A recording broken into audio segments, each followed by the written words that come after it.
On this show a couple days ago, we didn't expect it would get this bad in Ukraine. We had several conversations where, I had said there's no way that Russia is going to move from the north of Ukraine or through Belarus to try and take Kiev. We had Steve Renee on. He's from Fortitude Ranch. And I asked him, do you think Putin would move from eastern Ukraine up to like as far west as Kharkiv? And he's like, no, it's going to be southern land bridge. Boy, were we wrong, because there's reported attacks as far west as Lviv, which is basically, it's very close to Poland. And things have gotten really, really bad. So they're absolutely moving north through Belarus. Belarus has apparently been like, no, we don't know anything about it. We got nothing to do with it. The U.S. has got troops in Poland. The Baltic states are on high alert. Things are bad. I spoke with a friend who's from Kiev who said, yup, war is here. They're concerned for their family. And so, yeah, dark times.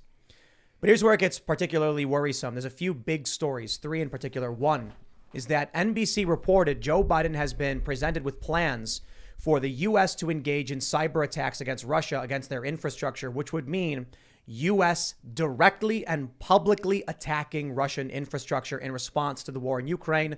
That is a dramatic and direct escalation. It's effectively, this article is threatening enough, but Putin's probably got intelligence. But if the U.S. were to actually publicly say, oh, we're gonna cyber attack your trains and your internet, we're gonna disrupt your economy, I don't see how that's not a declaration of war. The next big story, which is potentially worse, is Ukraine and Boris Johnson and many others, journalists, blue checks, all saying ban Russia from the SWIFT payment system. That's international banking. If you do that, the U.S. petrodollar is out. Russia is not going to cease to exist. They have resources. They're going to be immediately working with China. China's already backing them up. Kicking them off of SWIFT would be, it would guarantee international war as far as I'm concerned. Now, maybe I'm wrong. Maybe I'm wrong. And the last most important story is China's defending Russia. They're saying the U.S. fanned the flames. The U.S. caused this problem, and that Taiwan is basically the same as Ukraine. And it's now been reported that China is basically saying they're going to need Russia's support because they plan to do the exact same thing to Taiwan. This is everything we feared would happen, that if Russia moved into Ukraine, in the distraction, China would make its moves on Taiwan. And it seems like all of that is building up. Now, I don't believe that Biden will actually attack or there will be cyber attacks. But even if they were to happen, we wouldn't know. They wouldn't come out and say, hey, we did this. Russia may not care. They may view any attack on their infrastructure from anyone as Joe Biden at this point. Imagine some rogue hacker group now goes after their infrastructure and Putin says, well, Biden was the one saying he was going to do it. Who does he blame? We got a lot to talk about. We got a lot of stories to talk about. This is crazy stuff. Joining us to talk about all of this is Ian Smith of Attila's Gym. You had the state government, I believe, and these police, they come after you because you refuse to shut down your gym. Now you're running for office. Do you want to introduce yourself? Yeah. My name is Ian Smith. I'm one of the co-owners of the Attila Gym of Belmar, New Jersey. You may have heard of our story over the past 2 years when we reopened our business against lockdown measures in the state of New Jersey, and Governor Phil Murphy threw pretty much all of the weight of the New Jersey government and legal system against us. We went to war with these people, and 700 and some odd days later, our gym still is open. We've amassed hundreds of thousands of dollars of fines. We've had pretty much everything thrown at us, but the gym stayed open. And so we won that battle, and we remain open every single day. That was our mission from the beginning. So the rest of it will get sorted out in the court system, slowly but surely.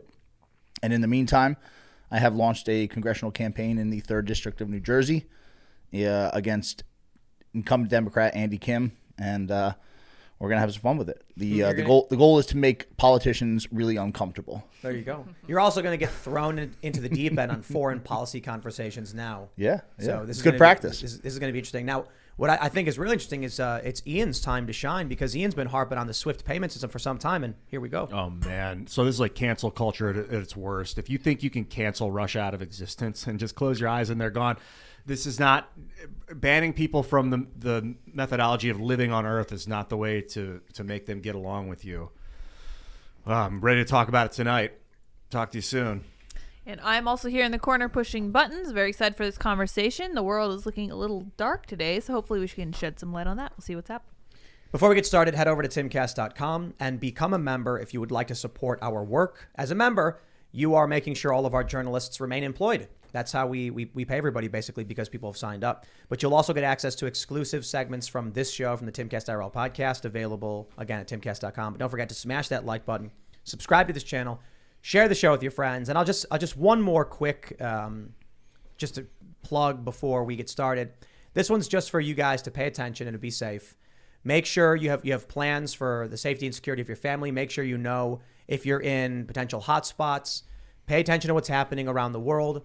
I don't know if this goes global or whatever. I'm just saying, having some food, having some water, having a bug out kit, having a plan. Sometimes there's a fire. Sometimes there's a hurricane. You just got to understand these things. And I hope everybody stays calm, stays safe, and thinks things through, because it could get really spicy. Let's get started by taking a look at this first story. This one from NBC News. One of the most shocking stories, and I think, let me read the headline. Biden has been presented with options for massive cyber attacks against Russia. The options presented include disrupting the internet across Russia, shutting off power, and stopping trains in their tracks. They say Biden has been presented with the menu of options for the U.S. to carry out cyber attacks to disrupt Russia's ability to sustain its military operations in Ukraine. For people familiar with the deliberations, tell NBC News. This is important because they're not talking about retaliation. This is not some story where they said we've presented potential cyber attacks against Russia in the event they attack us. No, this is, we want to have the U.S. attack Russia to stop their operations in Ukraine. Now, many people believe that we should be backing up Ukraine. Many believe that we shouldn't.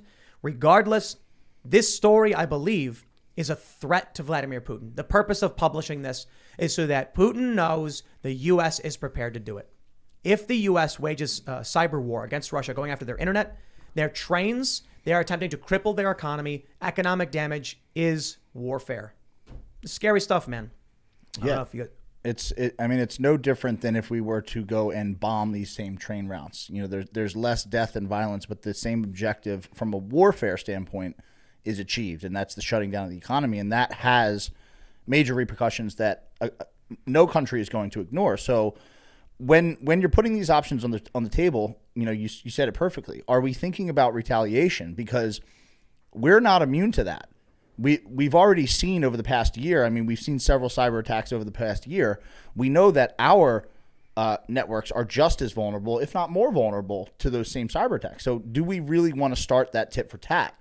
No, we definitely don't. And that's I don't think there's a winner in that game. It may already be happening.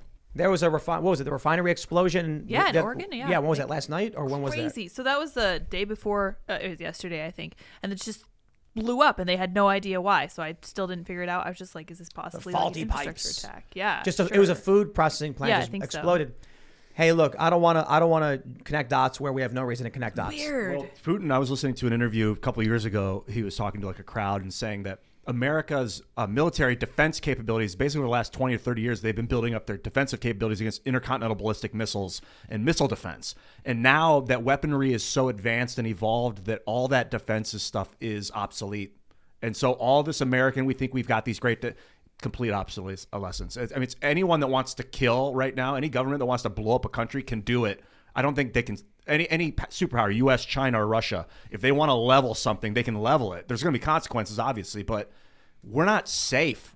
Like, we're not living in like a bubble here, guys. Well, just imagine if somebody were to shut off the subway system in New York City. Imagine the type of chaos that would ensue from something just as simple as one target like that. That's an incredible. You don't need bombs. You could turn a country inside out on itself with some of these cyber attacks. You know, you could cause shortages in the supply chain. You could cause disruptions in major cities. Imagine New York City in a traffic jam of 9 million people who can't get around all of a sudden. What happens then? And a lot of people don't realize, because people have like a movie-esque view of warfare, the targeting of civilians wins you wars. Look at World War II. We blew up 2 cities, killed untold numbers of, massive numbers of civilians. At least 2 cities. And they beg, Dresden please stop. It's a scary thought, but you've got a lot of people who have this view of warfare as like, I love the idea of war crimes. When you're dealing with the idea of war crimes, you're not really dealing with real war necessarily. What I mean by that is, When you can wag your finger and say the international court will hear what you've done, That's not war. that I mean, it's like it's a lower tier of what war could be. When you're talking about actual existential war, then you're talking about people saying, I am going to scorched earth your cities. Because what you got to understand about targeting of civilians, who do you think is making the machines? Who do you think is running the economy? Who do you think is producing the food? It's not like military is hammering away and smelting. It's not like it's all military farming. It's regular people. So when you look at, say, the Civil War, Sherman's March to the Sea, that's what the North said. We wipe out the farms, we wipe out the people, we win the war, and boy, is that dark stuff. But that's real war. That's brutal war. Yeah, I'm pretty sure Dresden, the reason that the Allies firebombed Dresden in World War II, which was really one of the greatest atrocities of the war, arguably had to happen because that's where they were, but it was a weapons manufacturing hub, basically. So they were like, you know what, we're taking them all out. Full of civilians. This is it. Like if a terrorist has a building and they're firing at you and then they have a family in there with them, do you unload on the building with your M1 Abram and just level it to the ground? The answer in warfare is yes, because you're being fired at from that building. They're using people will use human shields, man.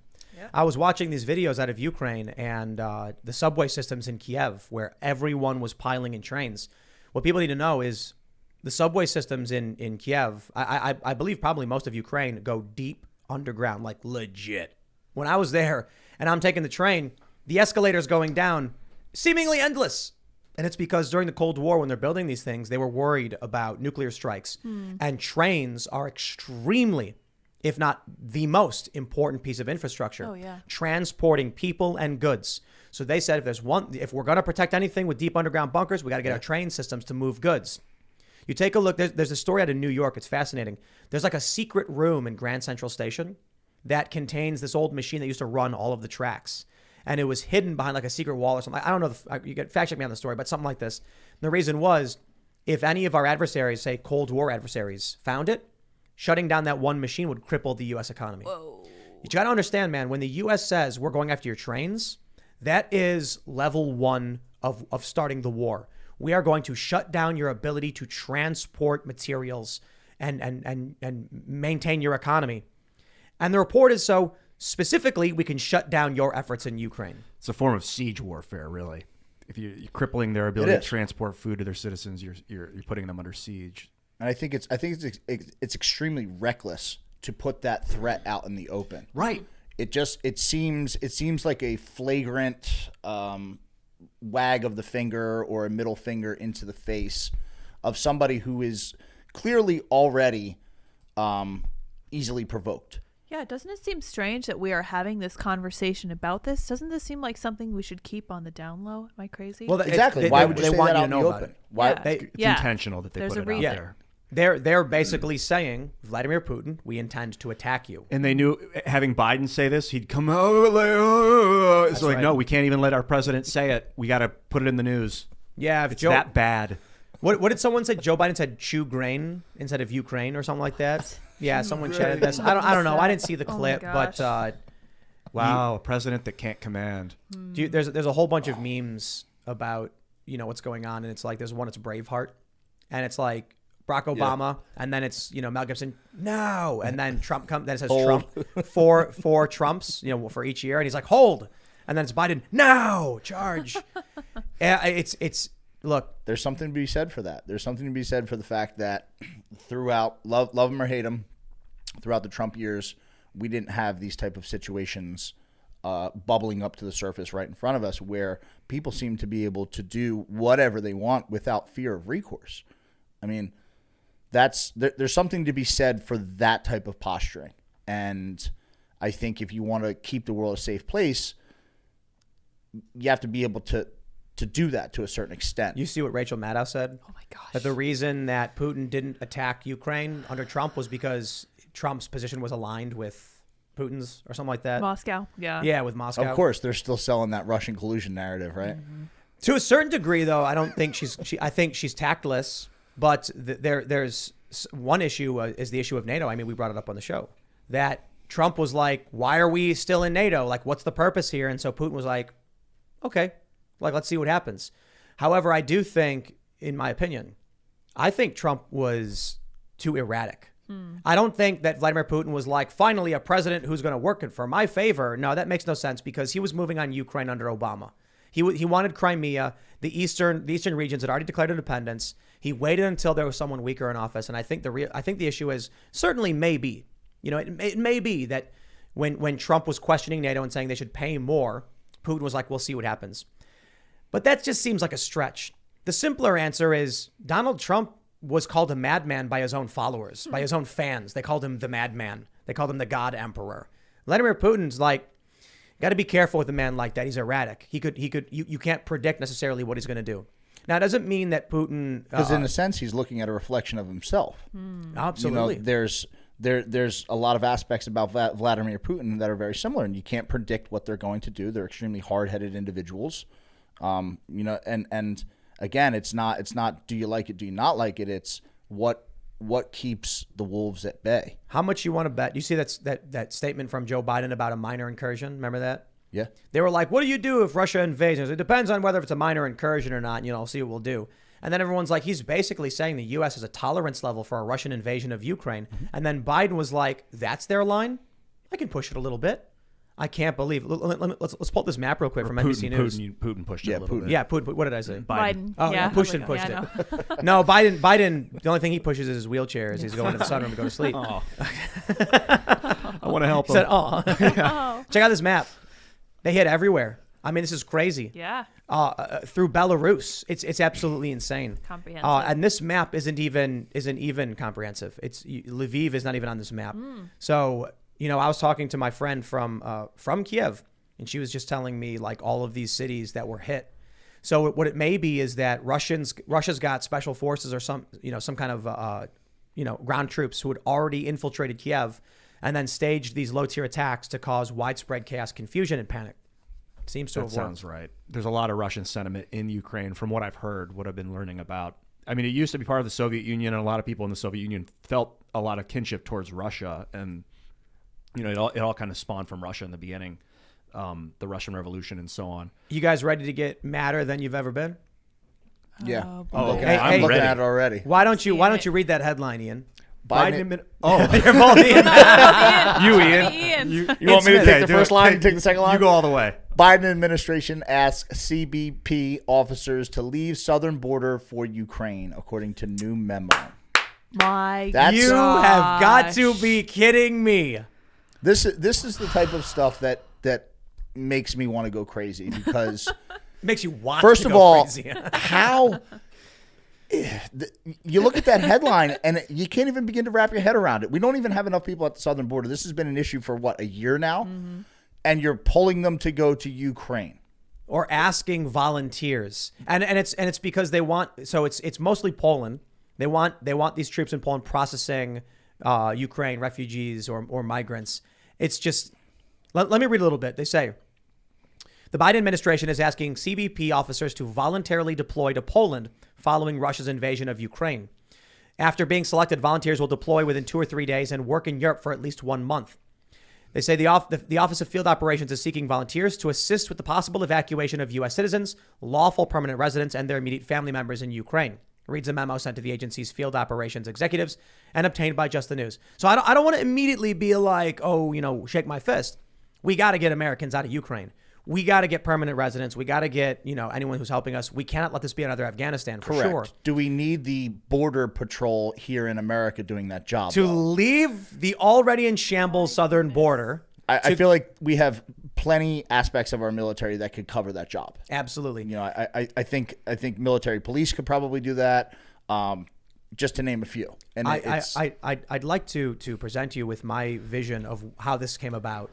And so you've got Joe Biden and Kamala Harris, and they're in a room, and someone comes in, and they're like, Mr. President, the situation in Ukraine is very serious. We're going to need personnel to evacuate American citizens, permanent residents. And Biden goes, oh no! Oh, we have to open the southern border now because CBP is the only one who can do it. And they're like, no, Mr. President, we don't have to. No, oh, geez, you forced my hand. All right, send CBP off the border and send them to Ukraine. The only people that understand borders is the Border Patrol. I was thinking yesterday, I actually tweeted it out. A war with Russia is actually a war with Russia and China. And if that happened, we wouldn't be complaining about China invading Taiwan. We'd be complaining about them invading our southern border through Mexico. Do not F around with this. Can we coin the term for like the Russia-China alliance? You know, because like history will remember the name of they're going to call them like, you know, like the axis of evil or something. Sino-Rus? Yeah. Sino-Rus. Yeah, What something do we like call that. that? How about like the evil Avengers? I or can't something even bring like myself that. to Like, call give 'em a team name. them evil. Like the good and evil narrative is broken down. America's been putting weapons and military bases in people's face for 100 years. This is insane. And then they invade Iraq. This is the country of freedom, the one that liberated Cuba from the Spanish Empire and gave it autonomy and independence. We fought a war to give Cuba independence, not to conquer it. And then we go into Iraq and Afghanistan. We give the rest of the world carte blanche. You can't sit in a country and let the government conquer, say nothing, and not expect other countries to start conquering. We are the example. It's all the same. It's propaganda. The U.S. and Afghanistan, the U.S. and Iraq. And then they go, oh, I can't believe that Russia would invade Ukraine. Get out of Iraq. Get out of Iraq right now. Get out, man. Get out and do it safely. God, get out. This is what I tweeted, and it was a multifaceted tweet. I said, I'm going to start an organization called Anti-War, and we're going to claim to oppose war, but we'll actively support any war that we're engaged in because we're engaged in war for the sake of stopping war. So our war is justified. And then everyone was like, you're describing the United States and Antifa at the same time. And I'm like, yeah, that's kind of the point. Like the U.S. is justified in engaging in its conflicts. You know what the issue is? It's the same players pointing their fingers at each other over and over again. I mean, Spider-Man who was in Afghanistan before we were? It was the Russians, the Soviets. Soviets. And it's back and forth and back and forth, and when you're playing that game, it's hard to point the finger because we don't have any right to say anything because we've been invading territories for our own reasons. We had weapons of mass destruction was the first reason. That turned out to be a big lie. And then next thing you know, we're in how many countries in the Middle East? You know, and then we're pulling out recklessly, and then you want to point your finger, and it's not to say that what Putin is doing is right. It's not, but we can't be the moral high ground of the world if we don't have a moral high ground to stand on. Yeah. So, you know, when people are talking about why we should not get involved in Ukraine, I agree. I'm like, we shouldn't, you know, to a certain extent we can be. We obviously have to protect our allies in the Baltic states to a certain degree. I don't even know how much we want to get involved in that if things, you know, truly go south because it's not even our border, but we do have allies. The challenge, though, I think is it may be inevitable. Whether we want to or not, you look at what happens in World War II. Eventually, you get dragged into it. Now, yeah, there's a lot of questions you around. could ignore it. You know, you could say, okay, well, we're not getting involved in Ukraine, but what happens when Ukraine falls? And then Russia moves. What does Putin do next? You know, so Poland's not going to be sitting. They're not going to be happy about that. Yeah, we've become entangled in all these relationships because we wanted to go out and be the world police. We wanted to go out and put all these weapons facilities all over the world and you know, spread freedom by force. And look where it gets us. You know, how much better off is the American public over the past 60, 70 years that we've adopted this world police sort of mentality? You know, what has it done for the average American citizen? Yeah, quote unquote, it's guaranteed our safety, but you know, you can't even measure that. You can't measure what you've actually stopped. Yeah, I don't feel very safe right now. But the what is the cost to the average American citizen? We have what, $30 trillion in debt? How much of that is war debt? You know, from us being the world police, from us funding NATO, from us funding all these alliances and acting like we're supposed to be, you know, regulating everybody's behavior around the world. It's a novel, or excuse me, it's a noble cause, but how successful have we been and at what cost? Nobody wants to be the one to back down. You know, when I talk about, say, Antifa and the woke far left, actually I'll present you the conundrum. The culture war is rampaging on. Would you be willing to give up free speech and the First and Second Amendments to have peace with Antifa? That's a good question. question. Like I say Antifa, but the No. far left, well, of course not. Never. There's no compromise there. That is Even if it would come at peace, because it's peace at what cost kind of deal. Because what comes after that peace? And so what happens with a country like Ukraine is people, they say things like, we should just not have the war. You need to we should do. And it's like, I know yes, we don't want war. And it's really easy to say, but you've got Russia. Vladimir Putin looks at what's going on there and he says, I will not tolerate the U.S. coming in. And I mean, you look at what happened. It's the West. It's NATO. It's EU. You look at what happened in 2014 with the protests there with Yanukovych. Putin views Ukraine as already conquered by the U.S. Yanukovych was ousted. Pro-America politicians get put in. Pro-West politicians. And then he's like, I'm not going to tolerate. That's a red line for me. So he says, we're going to go in and we're going to get rid of this Western influence. The United States says the exact same thing about Russia. Vladimir Putin wants to rebuild the Soviet Union. He's trying to build up the Russian Trade Federation. He wants Ukraine as well. We're battling over Ukraine. And the question with Yanukovych was, who's he going to side with? Where's the country going to go? Neither side is willing to give up that territory, the breadbasket of Europe. Thus, you get war. Now, let me just throw it back to the original. We're no better off than we were 70 years ago, 80 years ago during the Cold War. Right. We're right back in that same scenario. But let's throw it to the start of the segment and to what I think matters substantially more. When you have the Biden administration asking CBP officers to leave our southern border, they do not care about this country. Right. And they're asking the United States of America to sacrifice blood and treasure for people in a faraway land. This is sorry, go ahead. I was going to say, shouldn't we secure our own oxygen masks? Could you imagine yes. being one of the first people that volunteered to go to Vietnam because you didn't know what was actually coming and waiting for you over there? Yeah. Those people, the people volunteered happily in the beginning because they didn't realize. Because they They're gonna be bought dying. all the propaganda. Lydia, I'm sorry. I felt like I No, you're interrupted fine. you. I was just going to say, this to me seems like such insult to injury. For Joe Biden to stand up there and to say, we're going to have to make sacrifices. Who's really making sacrifices here? Is it Joe Biden? The middle class. No, it's my the middle class brothers. and only Yeah. the middle class. Yeah. I mean, none of them. it's the poverty, like middle class and below. And down, yeah. Right, when I say exactly. when I say middle class, I mean everybody. Because to us, to not the them, elites. it's everybody except them. Look at these like blue check elites who are like, we have to intervene. And it's like, I've got an application right here for you to who sign we? on. Yeah. How old are you? You're 55? Well, if you can hold a gun. I thought you asked a really interesting question. What's Putin going to do next? And that's like, I've been thinking a lot. This came up a couple days ago and was worth repeating that when Hitler invaded Poland, he was doing it he said because there were, after World War I, the Treaty of Versailles split a piece of Germany off, gave it to Poland, and then the Polish government was executing and committing genocide on these former Germans, now Polish. So Hitler was going to liberate that area and bring peace back to those Germans. Putin's saying a similar thing with Ukraine. Post-Soviet, they're Russian. There's a genocide going on. He actually said that in his declaration yesterday.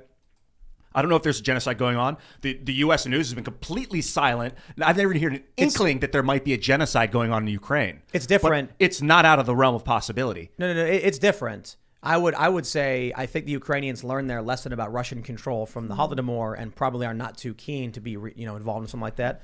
But if we're drawing parallels, Russia doesn't need to be Germany in this. China can be. Mm-hmm. It's history doesn't repeat, it rhymes. You're right, because China does have Mussolini and Hitler kind of fed off each other. One would invade a little bit, then the other one would be like, oh, okay, I guess that means it's okay for me to take. And they're like, really? Well, then I'm going to take a little bit more here. Then I'll go into Poland here. So if the Russians take a little piece, the Chinese psychotic racist, Han supremacist mentality might, because Putin's not a psychotic racist. Hitler was. But the CCP, they strike me as psychotic racists. Well, they got the Uyghur Muslims in concentration camps. And this is also American propaganda. I'm getting this fed to me from the Americans, but that's what it seems like. It's not just the Americans reporting on what's happening with the Uyghur Muslims. And you've also got the Falun Gong. That's an established years, fact that I mean, that's like open massacre on these people. So, Yeah. we're not without sin, but, I think there's a certain level of sinister behavior that's going on within the Chinese government that is beyond what we're talking about with everybody else. Let me jump to this story from Newsweek because this is relevant. Newsweek reports U.S. expects Kiev to fall in days as Ukraine's source warns of encirclement. So you've got multiple reporters on the story saying 3 different U.S. officials, Ukraine's capital will fall within, I think they say 96 hours. And within a week, the Ukrainian government will fall to Russia. This is bad. It's very bad. However, it could be better than the alternative. Ukraine falling could be an end to the conflict outright.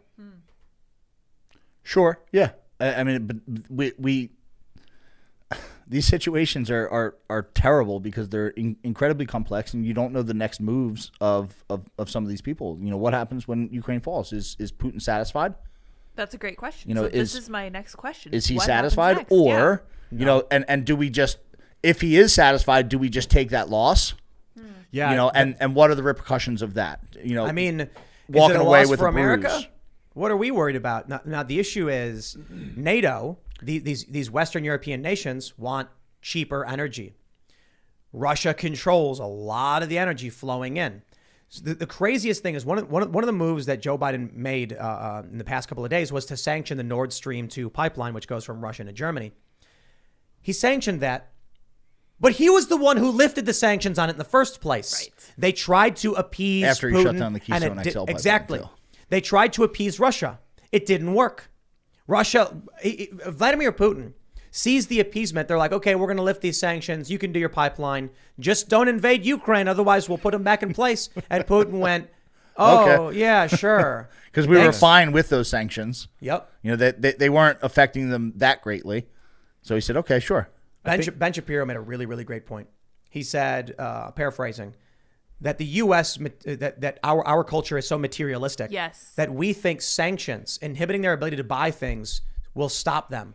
Russia wants to rebuild the Russian Empire. China wants Biden Taiwan. said it today. Joe Biden said it today that he didn't think the sanctions were going to do anything. There's Yeah, a, he there's did. a clip He did of, there's say a clip that. of him Yep. coming out and saying, yeah, well, we didn't think sanctions were going to do anything anyway.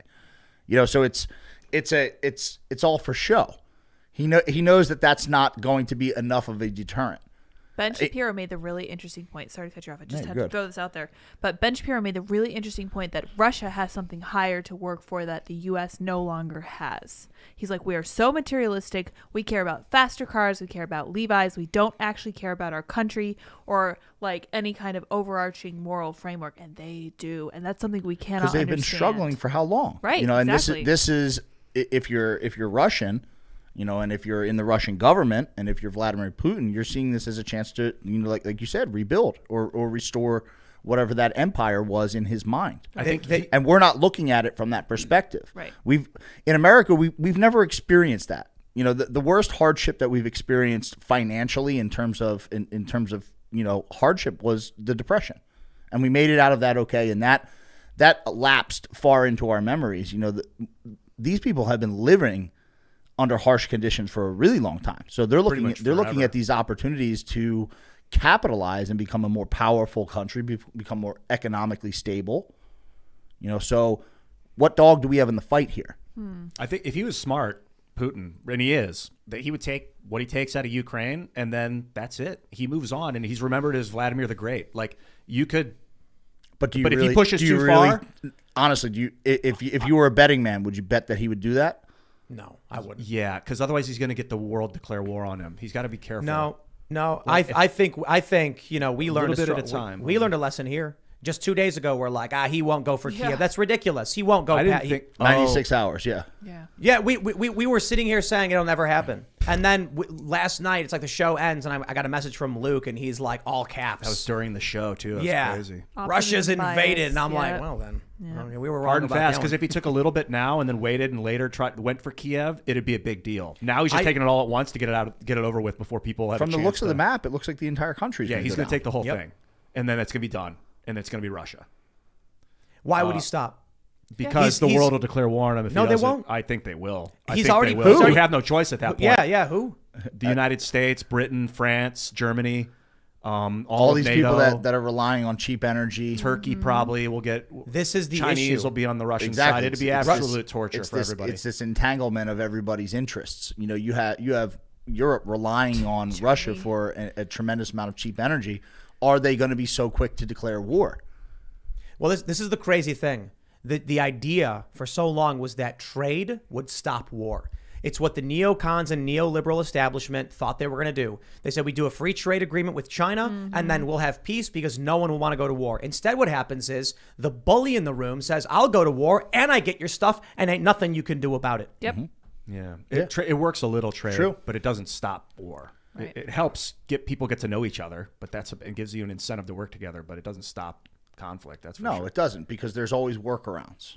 In a global economy, there's always workarounds. You can slap Russia with sanctions, but guess what? When China has their back, how much do those sanctions actually mean? Yeah, like if they get kicked off the SWIFT payment system, we already touch on that story? No, we'll get before into the it show. next in a second. Yeah. No, but that's Talk about a new banking there. regime. But I think right now you've got Germany. They didn't want the sanctions on Nord Stream 2 because they want the gas. They want the need energy. it. They need it. Yeah. Now they have no choice because Vladimir Putin's like, I literally don't care. I got you by the balls. If you need our gas, we can take what we want. It's one of the reasons the U.S. was like, hey, we should be working with our Western allies to move this pipeline up from, the Qatar-Turkey pipeline through Syria. But all that does, if Vladimir Putin has control over your energy, and then you say, we're going to screw with your allies and build a pipeline to shut your monopoly on energy down, they're going to be like, I can see you doing Don't that, think right? that's gonna happen. Like Putin's like, I'm watching you attack my interests. I'm not going to sit back and let you do it. I used to play a lot of Civilization, and in the game sometimes I would choose to be like a trade-heavy country, and I'd have all these trade networks all over the world, but then every once in a while the world would be like, we're going to war. And as soon as the person would go to war with me, all my trades would end abruptly. I'd be bankrupt. I'd have no income. I'd have no So you're saying you're bad at furs. I'd have no civilization? leather. I'd have no... Basically, if you're relying on trade and you go to war with your trade partner, you're getting done. Yeah. You're saying you're bad at civilization? Is that what it is? Well, I learned the hard way. I got good the hard way is what I was See, saying. what you do in Civilization, it's a video game, is... Energy independence. No, you Yes. take the furs from them with guns. Well, that's one option if you're playing that kind of...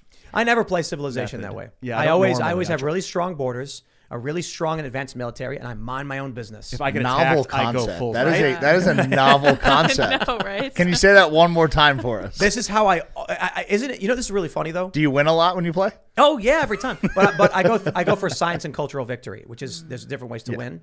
So I had a buddy, and he introduced me to Fallout 3. So I'm playing Fallout 3. You ever play Fallout? Yeah. Video game. First one. So whenever I play it, you know what I go for? I go for stealth, sniper, sneak, lockpick. So dangerous, yeah. That's how I play the game. I never get in any direct conflicts. I see a super mutant, I'm in the bushes and slow motion. That's Got to get some power armor just in case. Hold on, my buddy. When he's playing the game, he runs in, guns blazing, it's so heavy awesome. weapons. That's how I played Metal Gear. Hip But fire. wait, hold on. Check it out. He was a Marine. Yeah. And so I'm like, you know Interesting. what? Like the mentality of the person comes out, it's expressed in the way they play these games. His view was go in, guns a-blazing, shut it down quick and fast and control the situation. Mine was sneak around slowly, take your time, be patient, very different personalities. When I play Civilization, you can see my mentality on all the stuff. I don't like war, mind my own business, peace and prosperity, and that's how I play the game. I build up my cities. I make everyone live really great lives. We research in technology. What do you do? And we mind our own business. What do you do if someone attacks you in the game? We wipe them out. I Strong take borders. it to zero. So Like, it's a strong defense though. well, Right. I'll Like go. I never initiate. I'll go if I get attacked. I go completely ballistic and wipe them off the face of the earth. Yep. Like I don't. Yeah, I don't that's- just sue for peace. I eradicate the species. Well, in the game. in Civilization, if you do that, all the other countries. and then they think I'm a warmonger, but it's like, Right. you know what? You deserve it because you attacked me. That's it's how a I- crazy mentality, and I'm No, afraid no, that no. humans have that mentality Look, in real life. I'm playing a game. I got my little country. The land my people have settled. They come to my borders and they say, give me your stuff. And I say, don't try it. Don't try it. They try it. They get crushed. I go into their cities. I occupy them. And then when everyone gets mad at me, I say, I don't care. Stay the F away from my borders. Leave me alone and you'll have no problems. I like that mentality. America can have all the nukes in the world. It can be the most powerful MFer on the planet. And it can sit back with its feet up and be like, dude, we're chilling. You guys leave us alone and we're good. That was the We'll original trade. idea. Right. Yeah, That until was- they that invaded was- Iraq or Afghanistan. No, Yeah, I mean we got it wrong way before I guess that. we too. invaded wait. Hawaii. I think it was Wake like Island. Woodrow Wilson. Yeah. It was I'm before. sure it's way We used back. to. We colonized Hawaii. We invaded Hawaii and took it over from the natives. We invaded Wake Island and Midway Island. Like we were one of those conquistador countries, like with Britain and France and all them. Yeah, but the original idea was that we set out to be isolationists.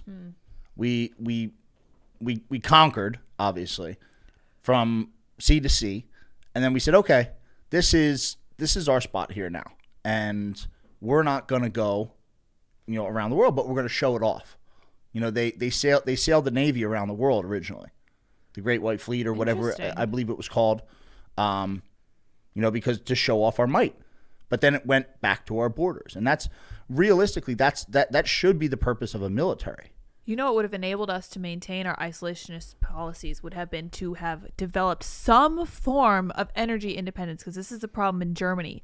They decided to shut down their nuclear plants because they had a whole lot of green guilt from a little Swedish girl, and now they rely so heavily on Russian gas, they can't live without it. They're literally talking about blackouts and brownouts during the winter in Germany because they shut down their nuclear power plants, and they relied so heavily on it. And when they sanction Russia, it is going to be a dark and cold If winter. Yes. you think, well, freedom is about self-dependence, Right. If you can't stand on your own 2 feet, whether that be at the level of a country or all the way down to the individual, you can't be free unless you can tell somebody to piss off, And since that you don't need them and that you'll do it yourself. Yes. And we need to have that if we're going to adopt that mentality as a country. We can't be reliant upon China, Russia, anybody for energy. We have to be able to stand on our own 2 feet and say, we're not getting involved, but if you come to our borders, you will find out. This is I got really trounced by this. If you think nuclear energy is too dangerous, but you're willing to threaten a nuclear war power for oil for your energy, you've missed the Don't plot. see the problem. Nuclear power is less dangerous. It's safer than attacking Russia. we just so you know. gotta give an honorable mention to Ian for this next segment. The Guardian reports Kiev is furious as EU wavers on banning Russia from the SWIFT payment system. Now, before we get into everything, I just want to point this out. If you guys, there's a lot of people that are like, oh, World War III, it's clickbait, it's not going to happen. The SWIFT payment system, it's the International Banking System, ACH payments, bank transfers. It's how trade is done. If Russia gets booted, because this is what's happening, Kiev is furious. They say, we want it to happen, but there are members of EU like Germany, they're saying, we don't want to do it. Boris Johnson is saying, do it, boot Russia from SWIFT. This would mean Russia can't use banks anymore outside of the country. It cuts them off financially. Do you think China says, sorry, Russia can't help you? Or do you think China says, we'll facilitate the trade for you? Do you think Russia says, oh no, I guess we've lost and now everything is done? Or do you think Russia says, you want a war, we'll give you one? Cutting them off from the financial system. Look, the only thing it will do is push Russia further away and give them less of a reason to actually negotiate on any of this stuff. And I see blue checks. I see high-profile Democrat personalities and never Trump or neocon types being like, yeah, we should do this. Yeah, shut it down. And I'm like, okay, give Russia nothing left to lose. Do it. And then see how they respond. Fortunately, I'm from the Washington Examiner 50 minutes ago. Biden declines to cut Russia from SWIFT payment system. No, that's from today's sanctions. There's going to be a meeting, I believe, tomorrow. So Biden today said, we're only going to sanction some of their biggest banks. We are not going to be cutting them off from SWIFT. This does not mean they won't in the future. That sounds like a baby step to me. Right. Saying your 4 largest banks are being cut off, it's saying be prepared. We're gonna shut down your entire financial system coming so soon. crazy. And then you see him shutting off the bank accounts of the Canadian people. The Zelensky, the president of Ukraine, has shut off 3, according to Tulsi Gabbard, 3 of the largest television stations in prison. Like, This is Western democracy doing these things, threatening to shut off economies. Bro, we're not the good guys. No. Maybe we're not the good guys. War ain't no thing. No, nobody's a good guy in war. That's War a is good not point. a walk in the park. During World War II, we had an office of censorship. The U.S. had a department. I believe it was a department of censorship. Loose lips sink ships. Yeah, the Germans had the Minister of Propaganda, Goebbels. Yo, we had internment camps for the Japanese in the United States. This idea They don't of, teach that too often anymore. No. They browse right over that in U.S. History 1 and 2 in high school now. They don't. what really, internment camps? Yeah, not for me. Now I mean, Not that these days. Yeah, I mean history class has gotten watered down tremendously since the time that we were in school. We should know more about And that's something that's really important because again, it's if we are going to be the country that says you are wrong, you can't do this, we need to start working on our BS too. And like Tim was saying, in war, how things change. Maybe there was some value to interning the Japanese that may have been Japanese spies. Who knows? If we hadn't interned the Japanese, that was the initial overthrow. That was the initial reasoning for it. But it was like Japanese civilians, like expats, people that didn't deserve to be imprisoned were being interned. Yeah, there's a lot of collateral damage when you do something as sweeping as that. So you talk a lot, Ian, about the SWIFT payment system. Tell me your ideas on the SWIFT payment system. It's like a global, I don't know who created it or where exactly. I imagine it has pull to it do up. with the Bank of International Settlements in Switzerland, but it's like a It company. actually goes through the Bank of Belgium. Wild. I think like 11,000 banks. All right. 11,000 banks, 200 countries around the world, and it moves through the Bank of Belgium. The Society for Worldwide Interbank Financial Telecommunication. SWIFT. It was founded in 1973, 48 years ago. La Holte, is that how you pronounce it? Belgium. It handles basically all. I'm sorry, it says around half of all high-value cross-border payments worldwide use the SWIFT network. Does it have any figure as to the dollar amount of the transactions that go through that type of? It says 32. I'm sure it's staggering. 32 million messages per day. So, So it's a message, a transaction. a transaction. I would 32 imagine. million. Okay, so you're talking an inconceivable amount of money, probably. Yep. And it's probably dark money too. I bet a lot of that's under the table. That's the problem with the Bank of International Settlements in Switzerland, where they kind of funnel money through. Is there's no oversight, no governmental oversight in the world. It's a private company that's controlling this economy basically right now. So I have a maybe you'll have some thoughts on this, right? So say we do kick them out, right? We kick them out of SWIFT. Where does the crypto market come into that? Oh, baby. They'll probably make like Bitcoin. I bought Bitcoin their- today. Yeah, they'll probably make it their national currency, a crypto. They'll probably create like one or use Bitcoin. Or that's they'll- an interesting what happens with the crypto market then when an entire country says, all right, you'll kick me off of your traditional standard transaction system. Well, we have crypto. That's right. And you can't shut that down. You can't. Russia No. can just very easily say, we're going to now. Unless you shut off their internet in the entire country, I guess would be the That only was the threat. The threat from And that again, look NBC how article. quickly that escalates. You could short of replace war. the banking ledger with the crypto ledger. You could say, here's what we're going to do. I mean, I'm sure Russia's already working on it. Russia's bought up Bitcoin. They're probably saying, why should we rely on the centralized controlled payment system out of Western Europe? We can just use decentralized crypto to facilitate value exchanges and then have that be the basis for our monetary system in our own country. And again, you have, talking from a crypto standpoint, and I have a very novice level of understanding of crypto, but okay, they say, okay, we're going to adopt crypto. And then what happens when the entire Russian economy switches to mining crypto? They have the space for it. They have the resources. They could do it up in those really cold Siberian places where it keeps the GPUs cold enough. We're in an interesting place in crypto where we're moving away from proof of work to create the crypto, and it's moving towards proof of stake. So like the people that are rich are going to get more rich, but the people that are creating it are not really going to be the ones that make money on it anymore. It's kind of lame that they're doing that, but it's like It's a what rich people man's want. game. Well, it's what Yeah. happens when government starts getting That's right. involved in these things. Crypto was, at least from my understanding, the separation between government oversight and regulation and money, and now we're watching governments adopt it. When I saw, We may provoke one of the world's largest countries to adopt it. It may be inevitable, actually. I wonder if I was thinking the bastion of freedom, United States, that's now invaded and enslaved Iraqis for 20 years. It would be the pressure that would push a country to develop some sort of more free, equitable currency. when I saw the news about Ukraine saying we want them banned from SWIFT, Kiev saying we want them banned from SWIFT. When I saw Boris Johnson saying it, I immediately bought Bitcoin. Immediately. That's just me. I'm not giving anybody advice. I bought it. And then right after I did, I was in the dip because it dropped when the chaos happened and then spiked again. And I was in the dip and it spiked. And I was like, all right, that's good for me, I guess. But you know what I'm thinking? If they do ban, look, they're already sanctioning these banks. These banks can already circumvent that by using Bitcoin right now. Yeah. So what does that sanction Sanctions are even mean? meaningless. But if they kick them off SWIFT, I think Bitcoin through the roof. Because Russia's going to be like, buy it up. And what does China do at that point? Buy it up. Oh, yeah. After they've already taken this hard stance against, kind of crypto and But you If can this- track people. I with guess it. I guess That's kinda- they've taken a hard stance against people owning crypto, Yeah, but not the I'm sure they have no problem buying it up No, themselves. they do that as a game. They put out these bans so they can strike the price down because people panic, then they can buy it back up. You know what might happen? I don't know if it will. We kick Russia off SWIFT. Russia says we're going to use Bitcoin to back our transactions and handle our international trade. China says, hey, Russia, we're in it with you. We want your help on Taiwan. Both Russia and China don't like the petrodollar anyway.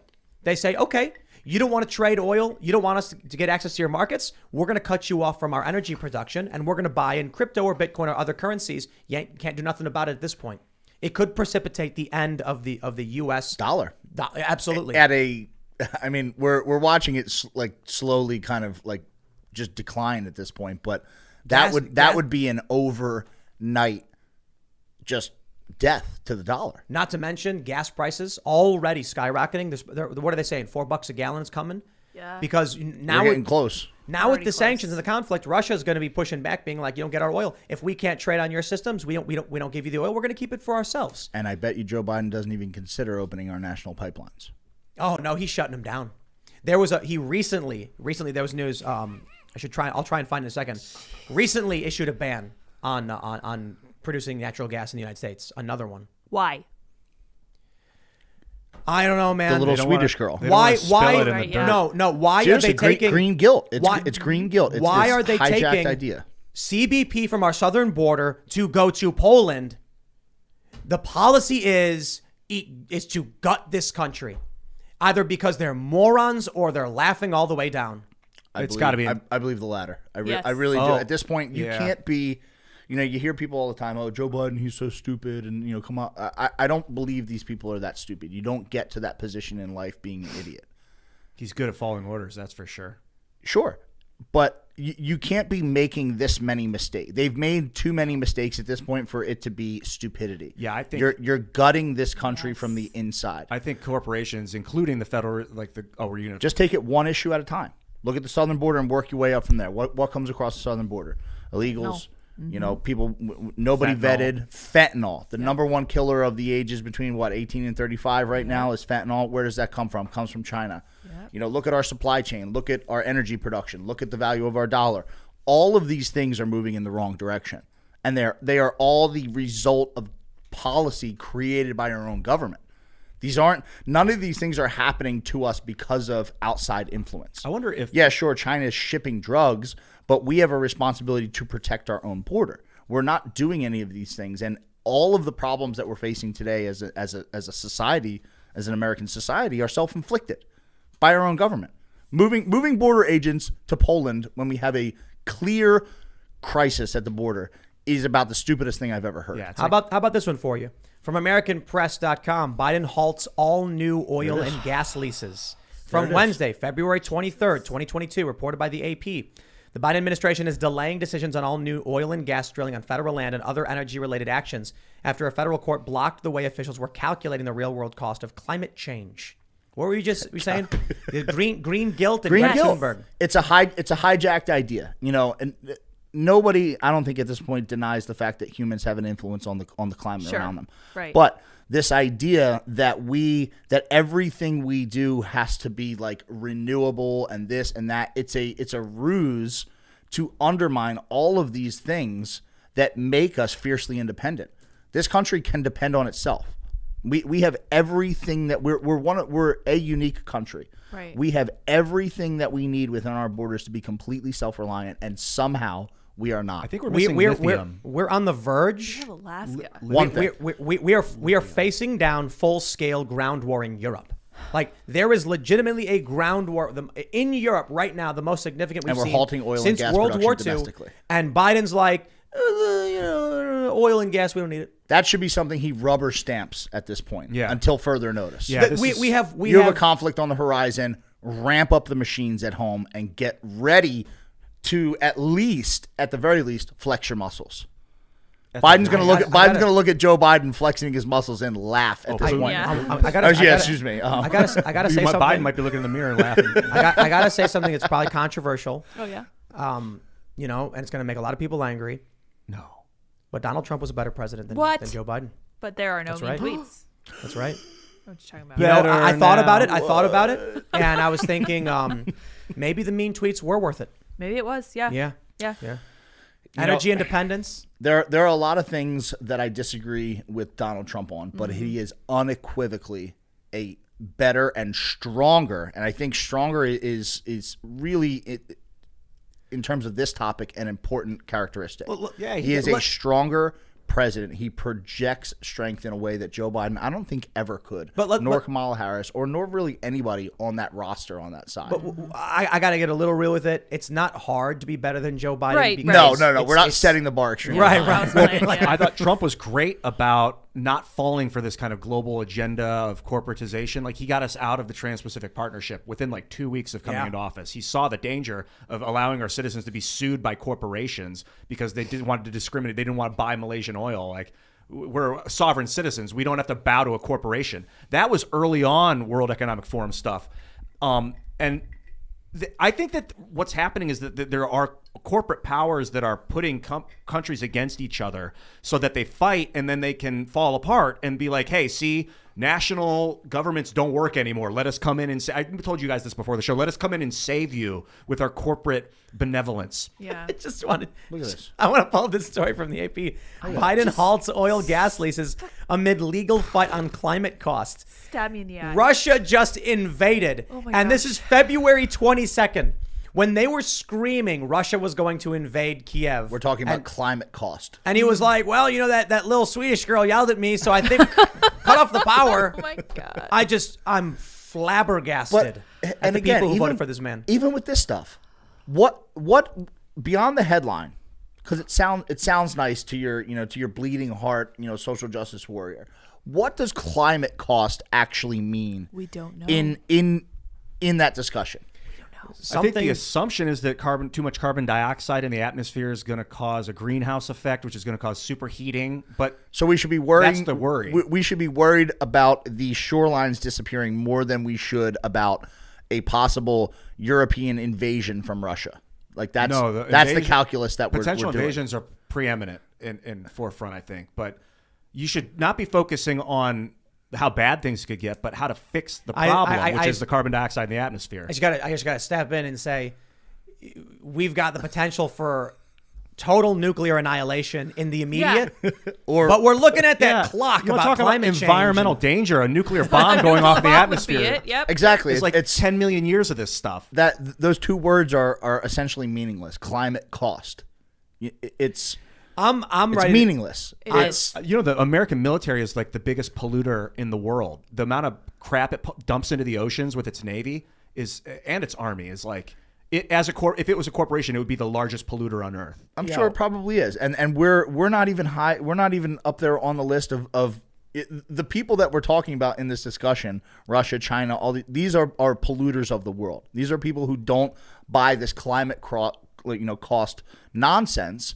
And granted, China does a lot of things wrong. There's no acceptance of the way that they do things coming from me. But we are worrying about climate cost when these people are worrying about taking over entire countries. It's like what Ben Shapiro was saying. We're going to sanction you, and then you can't use the bank. And Putin's like, I want to rebuild the empire, and I'll kill anyone to get my way. Exactly. We're not even having the same discussion. Hold on, we need to can't buy that windowsill first. We want to make sure there's a bow on it before you do it. And he's like, smashes the wall out of the way, and is like, come on. I saw this story. Build a wall. I saw house. this story the other day, and I'm like, my immediate thought process was shut down the show. Shut down all the work we're doing. Timcast is over. I'm gonna go buy a coconut, sit back, put my sunglasses on, put my feet up, and be like, it was fun while it lasted. Mm-hmm. It's time to milk as much time as we got left, because baby, we are going downhill from here. This is absurd. Our priorities are, and again, it's not to say that these things are not important, because I'm not one to just spit into the wind, because that's what you're doing when you're ignoring the effects that you do have on the climate. However, we need to have some prioritization of what is important and what is not important, and we've got it seemingly completely upside down. People are going to vote for the Democrats. In November, there's going to be a midterm, and it's going to be close. The Democrats could even win. I just not Andy Kim. If you show this article to someone and you're like, Russia invaded Ukraine, Biden decides to stop producing oil and gas. How are you the party of Vladimir Putin is an existential threat and Trump was colluding with him? and also, let's shut down our energy production. It's like the people who are like, we don't like the government has all the guns. Let's ban all the guns. Yeah. Except for the government. Right. Yeah, except for exactly. Well, I'm so ready. That's kind of par for the course at this point, coming from that side. It's the the movement of doublethink and mental gymnastics, because somehow to these people, when they go to the ballot box, it makes sense to them. I'm going to buy a machete and a bunch of coconuts, and I'm going to sit downstairs and I'm just going to machete open those coconuts and drop a straw in there and be like, I'm done. Well, before you do that, I have to say, I will say that I had not seen the term climate cost before, and that is really interesting to me because it is super vague. It strikes me a little bit as How's that calculated? It strikes me as anti-racism. This is one of the nebulous goals that Black Lives Matter is fighting for. What is climate cost? When will we know if we achieve this goal? What is the goal? I think Is there an equation? the Is there? opportunity No. cost No. of loss of like the climate getting hotter. Like Who's calculating this? Yeah, exactly. And they're linear calculations. They're not accounting for change in the progression. So if you develop a new technology that can recover the carbon dioxide from the atmosphere and turn it into graphene, it dramatically changes the direction of our models. And I think it's been clearly shown, at least to my understanding, that of all the things that we can factor in to climate cost and climate change, we're only accounting for a quarter of the things that actually come into play. So this equation that we're basing domestic policy on is not a very good one. Yeah, an asteroid could completely annihilate the surface. Yeah, That's climate change. Yeah, again, you have to prioritize, and this is pure. This is par for the course of what we're seeing. What do we prioritize at home? We're prioritizing, all of these ludicrous agendas. Meanwhile, our country is legitimately falling apart from the inside. I can't imagine that the U.S. can survive something as insane as this. I mean, we're talking about our energy infrastructure, and we're not just talking about that. We're talking about that plus war. When you're a country that cannot put aside, long-term climate goals to deal with present emergencies, existential crises, you're doomed. I mean, it's like the United States is looking at Russia and they're like, we would rather die than pollute the air. That's essentially. Well, then you will. That's essentially what that headline reads. Yeah. It is so strange to me that people who can't ever think past stage one are now thinking so far into the future that they can't look at an actual possible nuclear war and be like, oh, maybe we should put this on the back burner for maybe a month or two while we figure out. Just a little while. Yeah, just like an actual. Just nuclear turn them war. on Yeah. until we get this situation under control, and then we can resume that less important discussion. Yes, I can't believe that. Yo, I don't know, man. What's going to happen? Aliens are going to invade and Yes, then please. force Save humans. us. Oh yeah, I think save us. the solution is meditation. It is prayer and meditation. I don't know. I heard Thoughts for Ukraine? Prayers for Ukraine? Yeah, and then silent mind. You do the prayer of healthy or whatever you want to pray, and then absence of thought for as long as you want. Alex Jones told me that if you do DMT, you can speak to the machine elves who will grant you the secrets to the universe. So Let's do it. maybe they're going to help save all of us from I think whatever so, because stupidity I'm is. trying to find a conventional way to fix it, and it just keeps getting worse and worse and Bro. worse and worse, and infected and more black mold and like right. It's There's- got to be some psychoactive solution. No, there's rumors already that they've already been shuttling out prominent, high-profile political figures into bunkers. Now, I don't know if that's true or not. But In Ukraine? No, in the United States. Okay. Yeah, I don't know if Well, it's true or not. Trudeau Just ran away from rumors. truckers, so maybe I'm There's- not surprised. Perhaps, but there's rumors going around that some flights have left and they're going to areas with underground bunkers. I don't know if it's true. Maybe it's not I true. hope it's true. If we're Exactly. literally on the That's- verge of potential chaos, we need our Well, our war political leaders. war is safe. happening. Do we? I know. I hate Do we, saying that though? out loud, but yeah, we do. No. I'm not We talking as an about, American I'm not talking about citizen. our president or anything like that. I'm talking about just like prominent, Congress. high-profile individuals getting ready for war. And no, if our leaders are going to bunkers, it's a good thing. You don't want your king standing out in the field, just true. like waving, like I'm the king, I'm in charge here. I wouldn't mind Joe Biden standing out in the middle of the field right now. At this point, I was wondering, is Kamala Harris a more competent leader? Could you imagine Joe Biden on horseback, like leading the charge? No, can't. That'd be cool. You wouldn't be able to get up. That'd be wild. I wanna- They tie him to the horse. Yeah. They used to do that. I gotta, Weekend at Bernie's. One of those I gotta do this, you guys. I gosh. have to talk about this man. It's time. Oh, the garbage, yes. The garbage. Garbage. I have to talk to you about a man named Cenk Uygur of the Young Turks, and I don't want to because he's just a pundit. But when we're dealing with an internal conflict that is effectively an existential threat, you need to understand the sentiment that exists among some of these individuals on the establishment side. Cenk Uygur tweets, "Right wing doesn't love Putin just because he is an authoritarian, tyrannical leader They love him because he's a white authoritarian leader.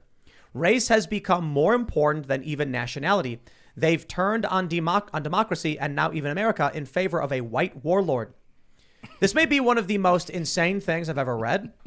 Nowhere in these incoherent ramblings was there even a semblance of a thought. Yet this man has millions of followers and does actually have influence over a large portion of the political discourse in this country.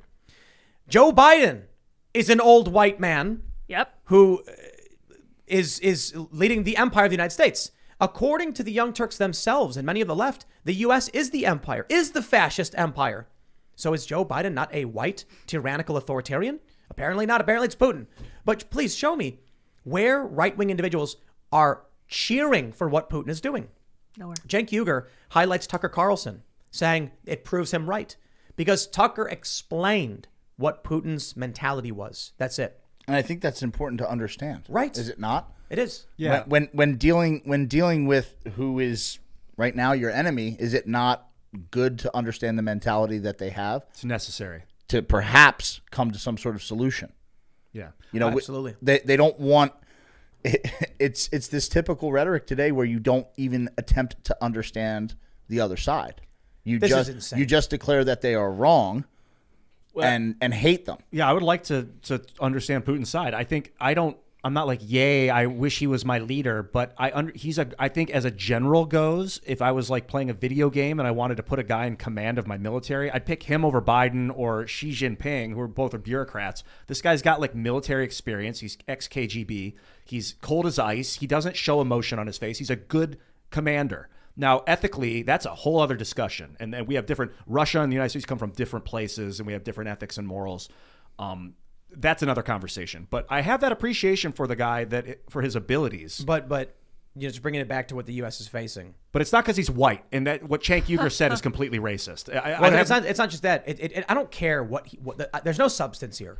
It doesn't matter the ideas he's trying to convey. What matters is that he's just not well. Okay, he is Plus, a not well person. It's white people attacking white people. It's really disturbing. You know, it's what does this have to do with race? This is typical. Again, talking about priorities of the American mindset. This is what we're worried about. We're worried about white authoritarian leaders.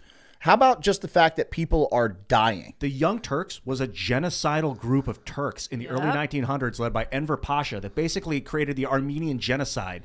It's basically they did. Why would he name his company the Young Turks? And why won't he change the name? Yeah, dude, why? I just want to know why. It's a cool sounding name, I guess. Listen, No. It's because, look, man, I don't want to be overly reductive. Here's a guy spouting that they love Putin. I certainly don't love Putin.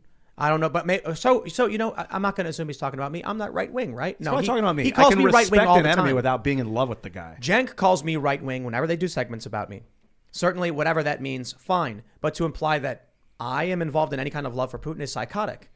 Cenk Uygur doesn't. I don't think he reads. I don't think he pays attention, and I think he actually look. I'm going to come out and say it. He named his organization the Young Turks, a genocidal group of people. He even denied the existence of the Armenian genocide until I think like 10 years ago or something like that. So even while he had the Young Turks, he's like, it never happened or something like that. And then he apologizes for it. I can respect the apology for it 100%. Bro, change the name of your organization. It's like, and this is something that comes up all the time. But this dude has the nerve to come out and claim the right loves Putin because he's an authoritarian, tyrannical leader. Dude literally names his organization after people who carried out a genocide and refuses to change its name. Dude, don't get your moral lessons from these people. This tweet should be enough to know this dude's lost his mind. And this is coming from the authoritarian left. I mean, these are the same people that champion Antifa, and exactly. It's such cognitive dissonance. They're talking about authoritarian leaders. What have we been experiencing over the past 2 years with mandates? These people have championed, rule by mandate sort of governing. Rule by decree. Rule by decree. Does Cenk, does he support that? I haven't really followed that. He doesn't talk highly of Antifa. I would go ahead. Well, I would go ahead and bet heavily. I would too. Yeah. I would go ahead and bet heavily that he was pro lockdown. That he was probably pro vaccine mandate, and all of it. And if I'm wrong, correct me. But coming from that portion of the left, these are people that love love big government Look at this tweet when he's it got. caters to them. You know, look, I hate to talk about him because he needs this kind of attention. He doesn't nearly get as much attention as he used to, or whatever. He says, I'm sure the fake left in America, Tulsi Gabbard, etc., who are still pretending to be progressive, are livid about this attack on civil rights, let alone Putin's unmitigated imperialism. I'm sure those pundits and award-winning journalists are speaking out forcefully, right? Yes, Russia arresting protesters is wrong, 100%. What world does this man live in, or his followers, that they think the right likes Putin because he's a white tyrannical leader, and that they're happy he's arresting people?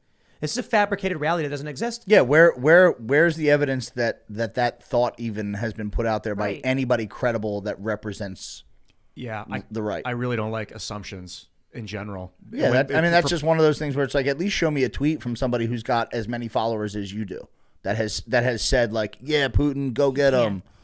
Exactly. It's these people love creating enemies where there is none, and boogeymans where there are none. It's the weird thing is, it's like you said these people, it was changed. It didn't used to be, he's same guy, but different behavior. He used to be real anti-war and really like talking about, right now he'd be talking about Iraq if it was 2007 and like how we are the reason that other countries are invading. I know he knows that, but to get hung up on this crap, man. I think And he's just doubled down and gone crazy with it. Chang, And, come but back but, to but me, listen, baby. listen. Obviously, what he said was insane. Obviously, the right is not cheering for protesters being arrested who are opposing this. Obviously, they're not out there supporting Putin. He's trying to make it seem like because Tucker Carlson says that Putin does not like Western influence in Ukraine, and here's their perspective, that it's support of Putin.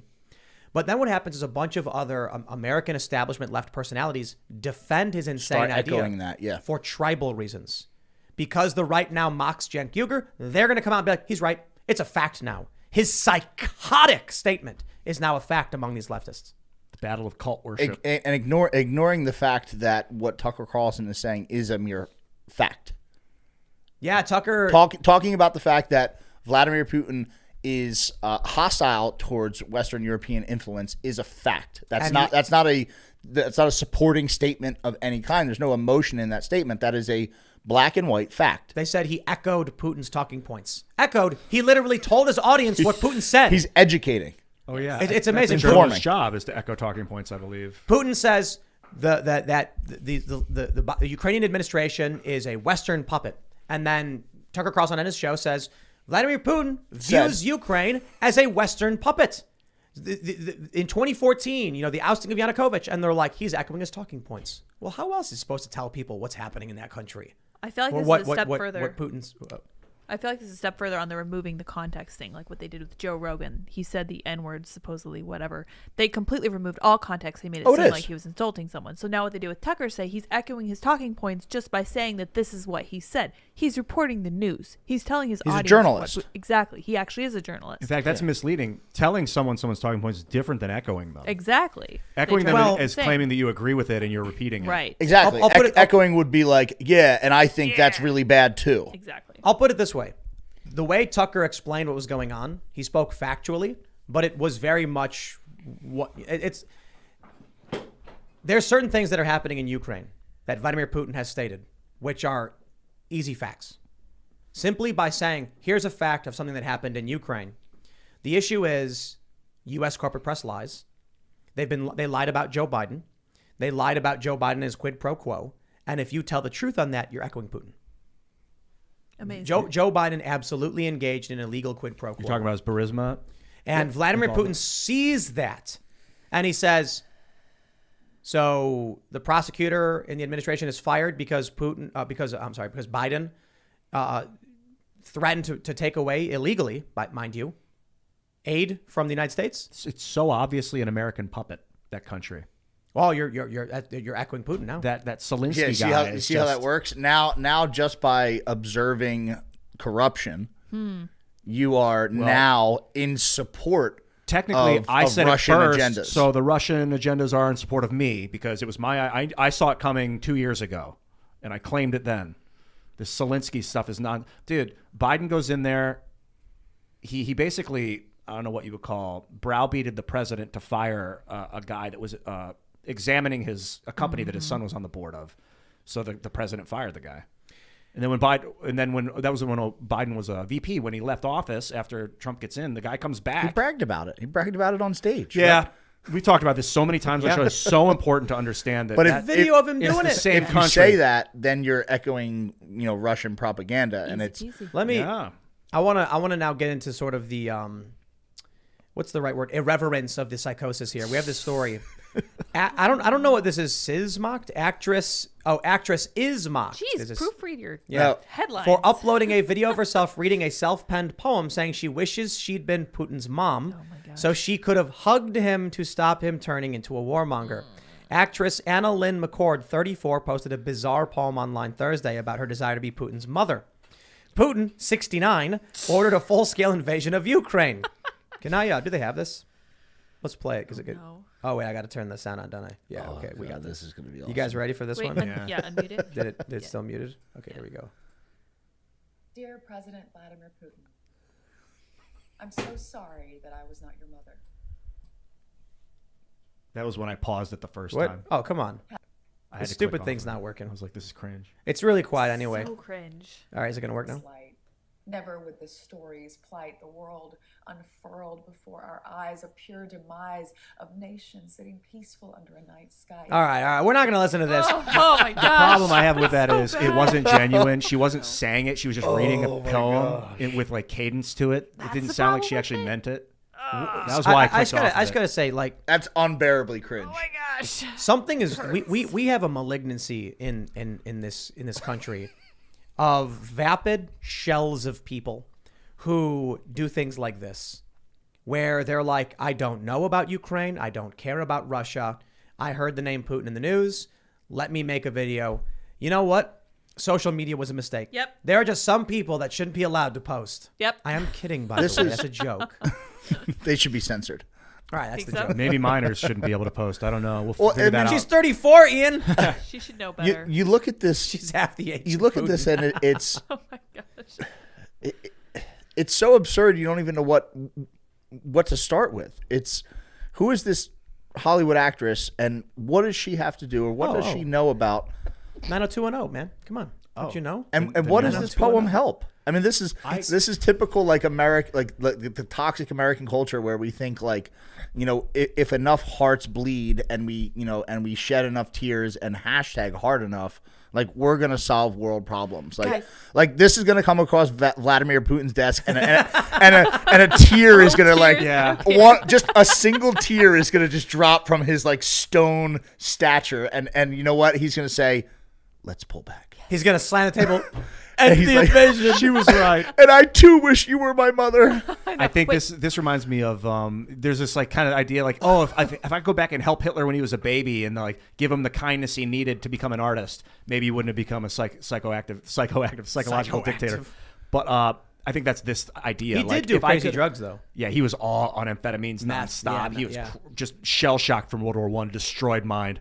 This girl, I think, is doing that with Putin. She's like, oh, if somehow I could have reached his inner child, that maybe he wouldn't be so vile. No, I'm And, very like, cynical about lady- this. Have you guys ever heard this lady's name before in your life? No. No?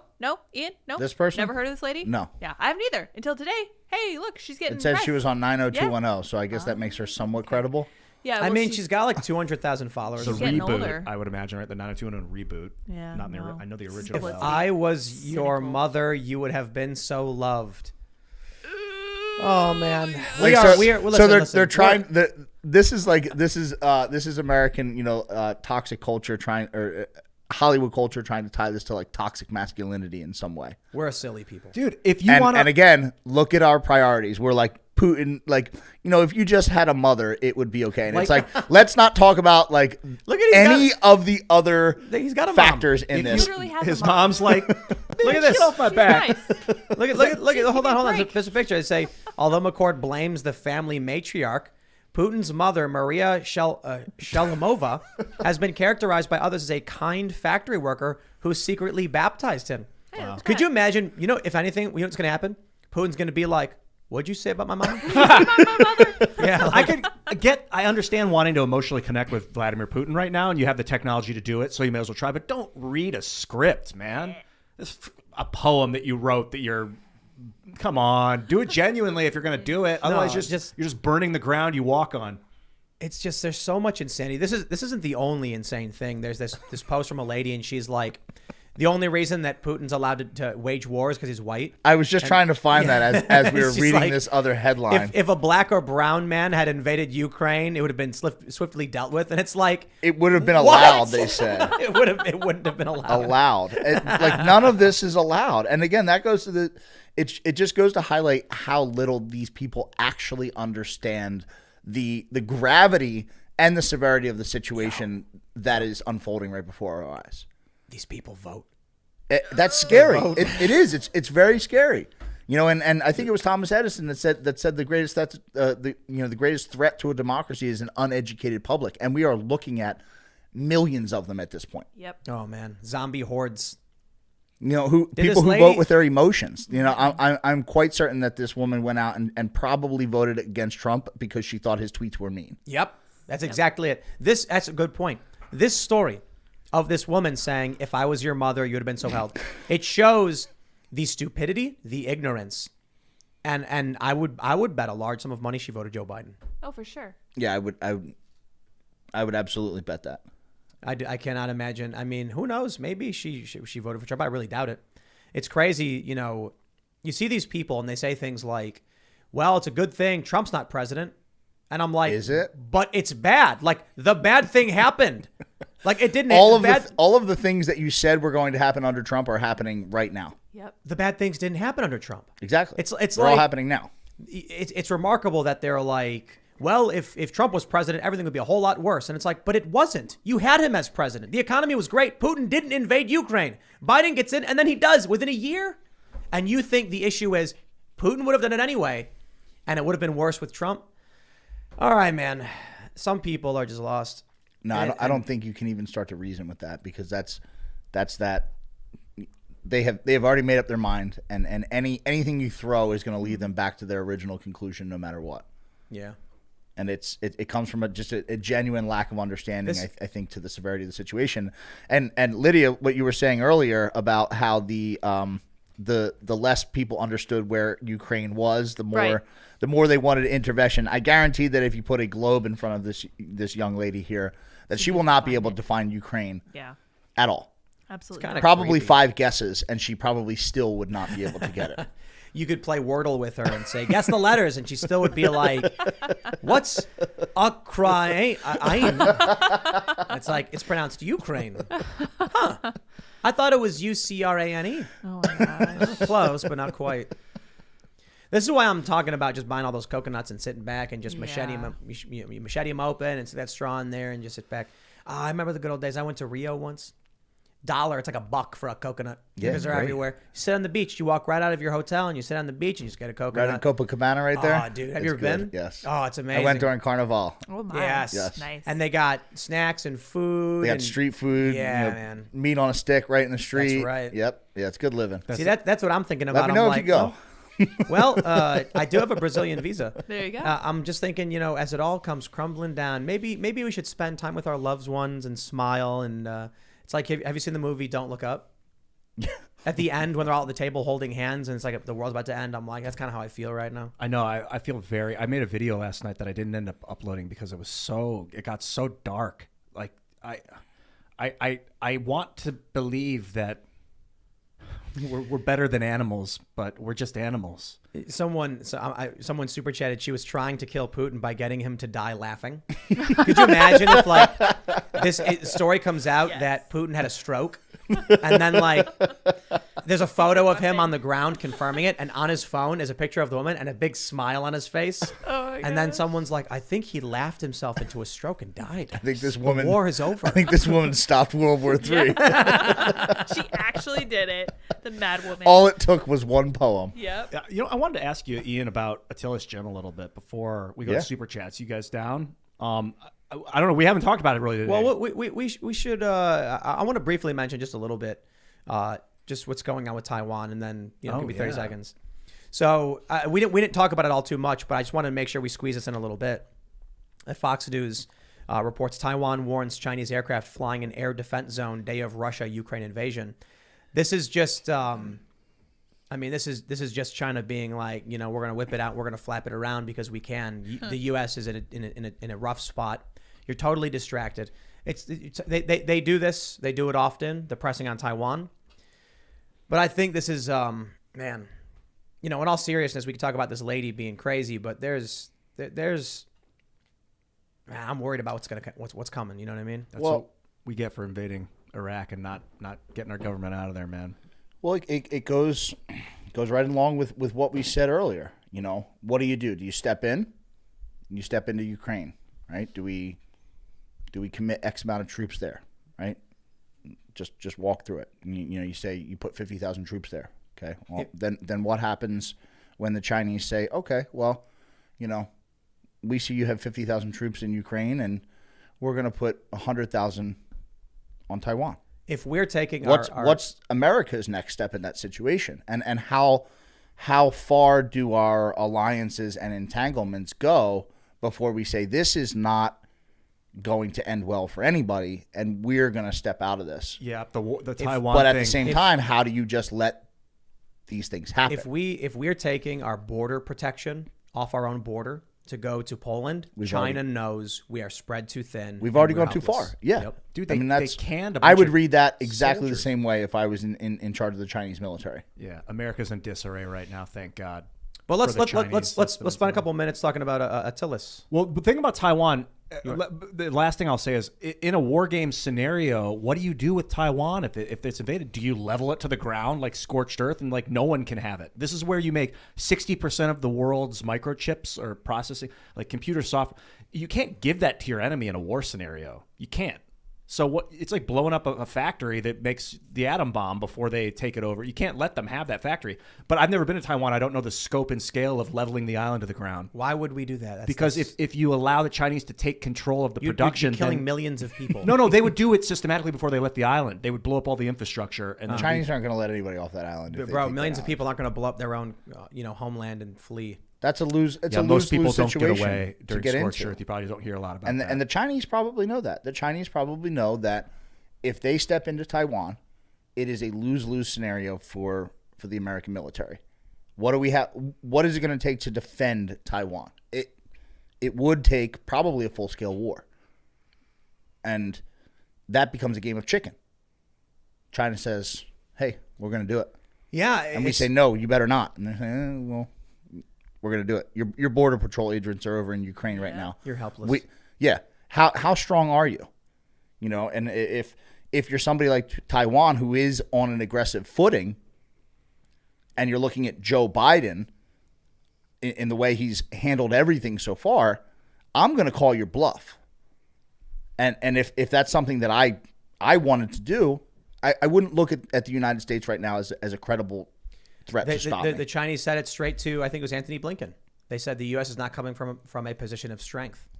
Yeah, it's I was thinking when we were talking about this stuff like the Soviet Union, United States. You got these two like jocks on the playground, fighting each other, and there's some like fat Asian kid, chubby kid in the corner who's like not part of the fight or anything. Now everyone's older and going to high school, and they see the kid for the first time, and he's 6 foot tall and super ripped, and he's like, "Get out of my way." Yeah, exactly. And now the fight between the Russian kid and the American kid is getting interesting because the ripped Asian kid is walking up to the Russian guy like, "I got your back, bro." Mm-hmm. It's like, oh. Yeah, the Russian guy's like, "I'm gonna pick you first," and the Chinese guy's like, "No, I'm gonna pick you first." Get it? They want to be the leader. They want to be the team captain. Somebody mentioned that it's called the Dragon Bear.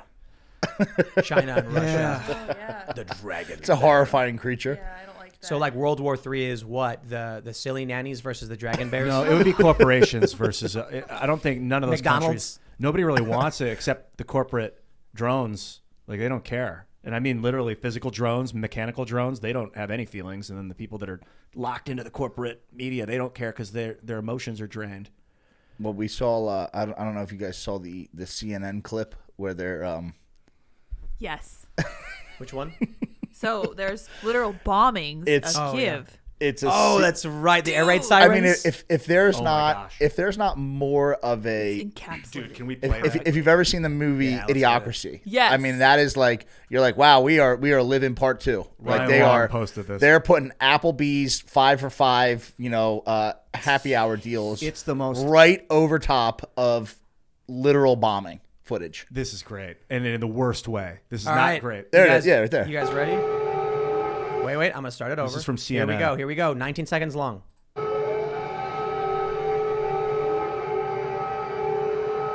Brought to you by. And a little bit of chicken fried. Cold beer on a Friday night.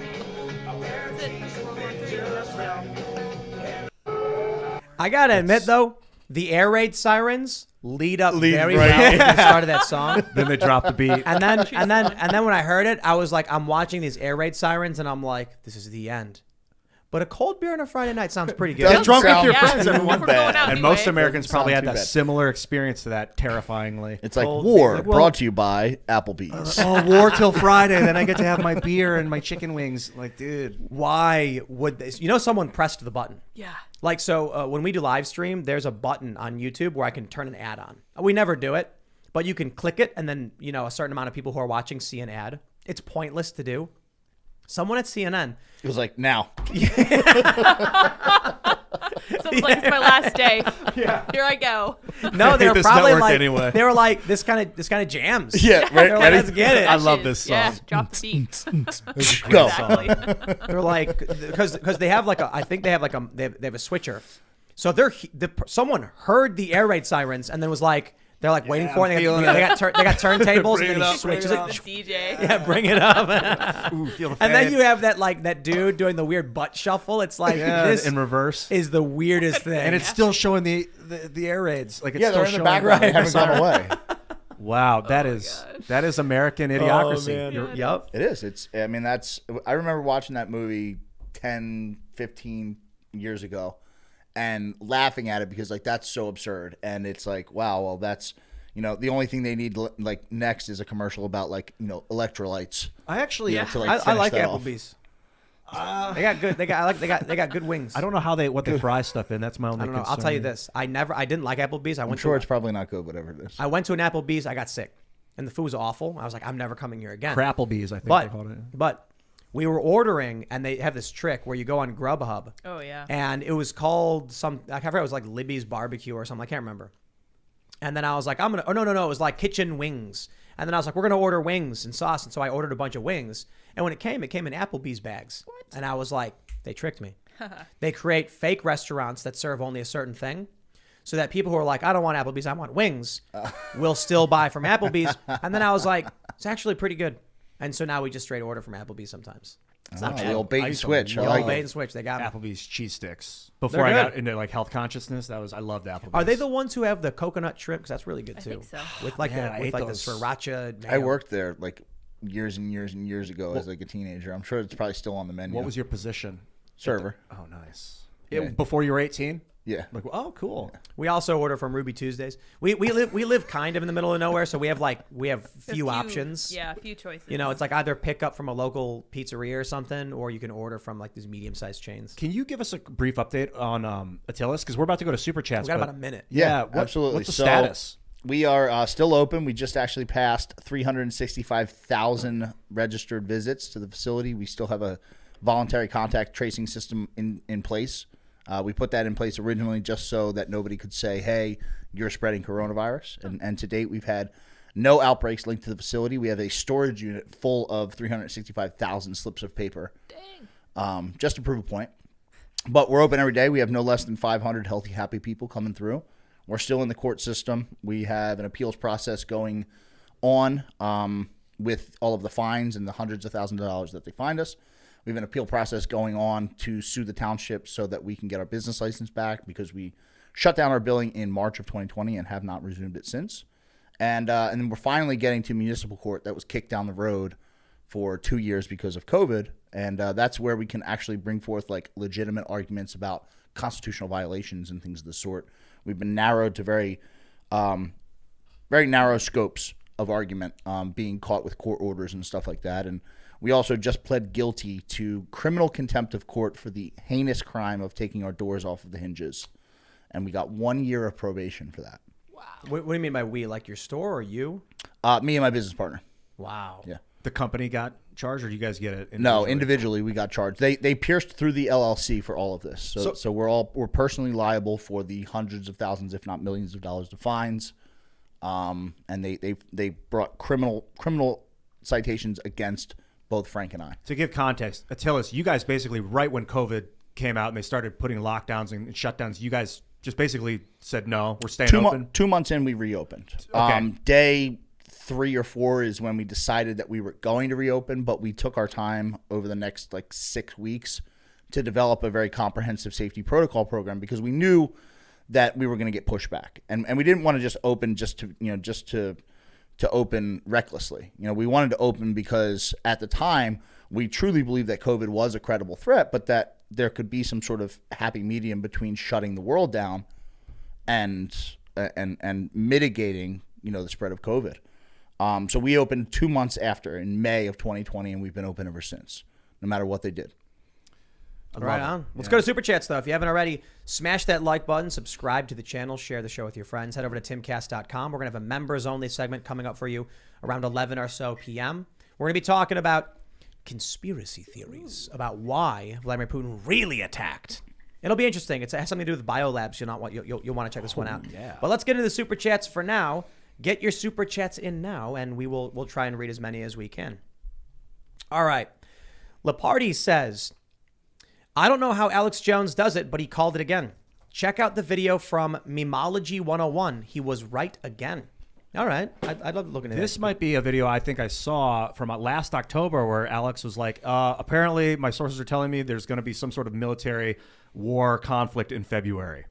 This is from my sources. He tends to be proven right by time. Yeah, this is awesome. He's got a pretty good track record over time of being right ahead of the curve. I think he knows a lot of the right people. There's a lot of noise in there. Yeah. Yes. A lot of stuff he says is noise. Well, when you throw a lot of crap at the wall, some of it will stick. But I think he's been right on some pretty important things. Yeah. Along the way. Ryan Johnston says, as much as I despise the administration, I will go back into the USMC if we have World War III, because it is the best hope for the survival of the Constitution. My life is to the Constitution. Right on. I respect that tremendously. That's a scary thing to sign up for. Yeah. Willingly. OMG Puppy says America did fan the flames. They led Ukraine on a path to destruction with the coup d'etat in 2014 and encouraging them to antagonize Russia and become a nuclear NATO member. Russia could not permit that.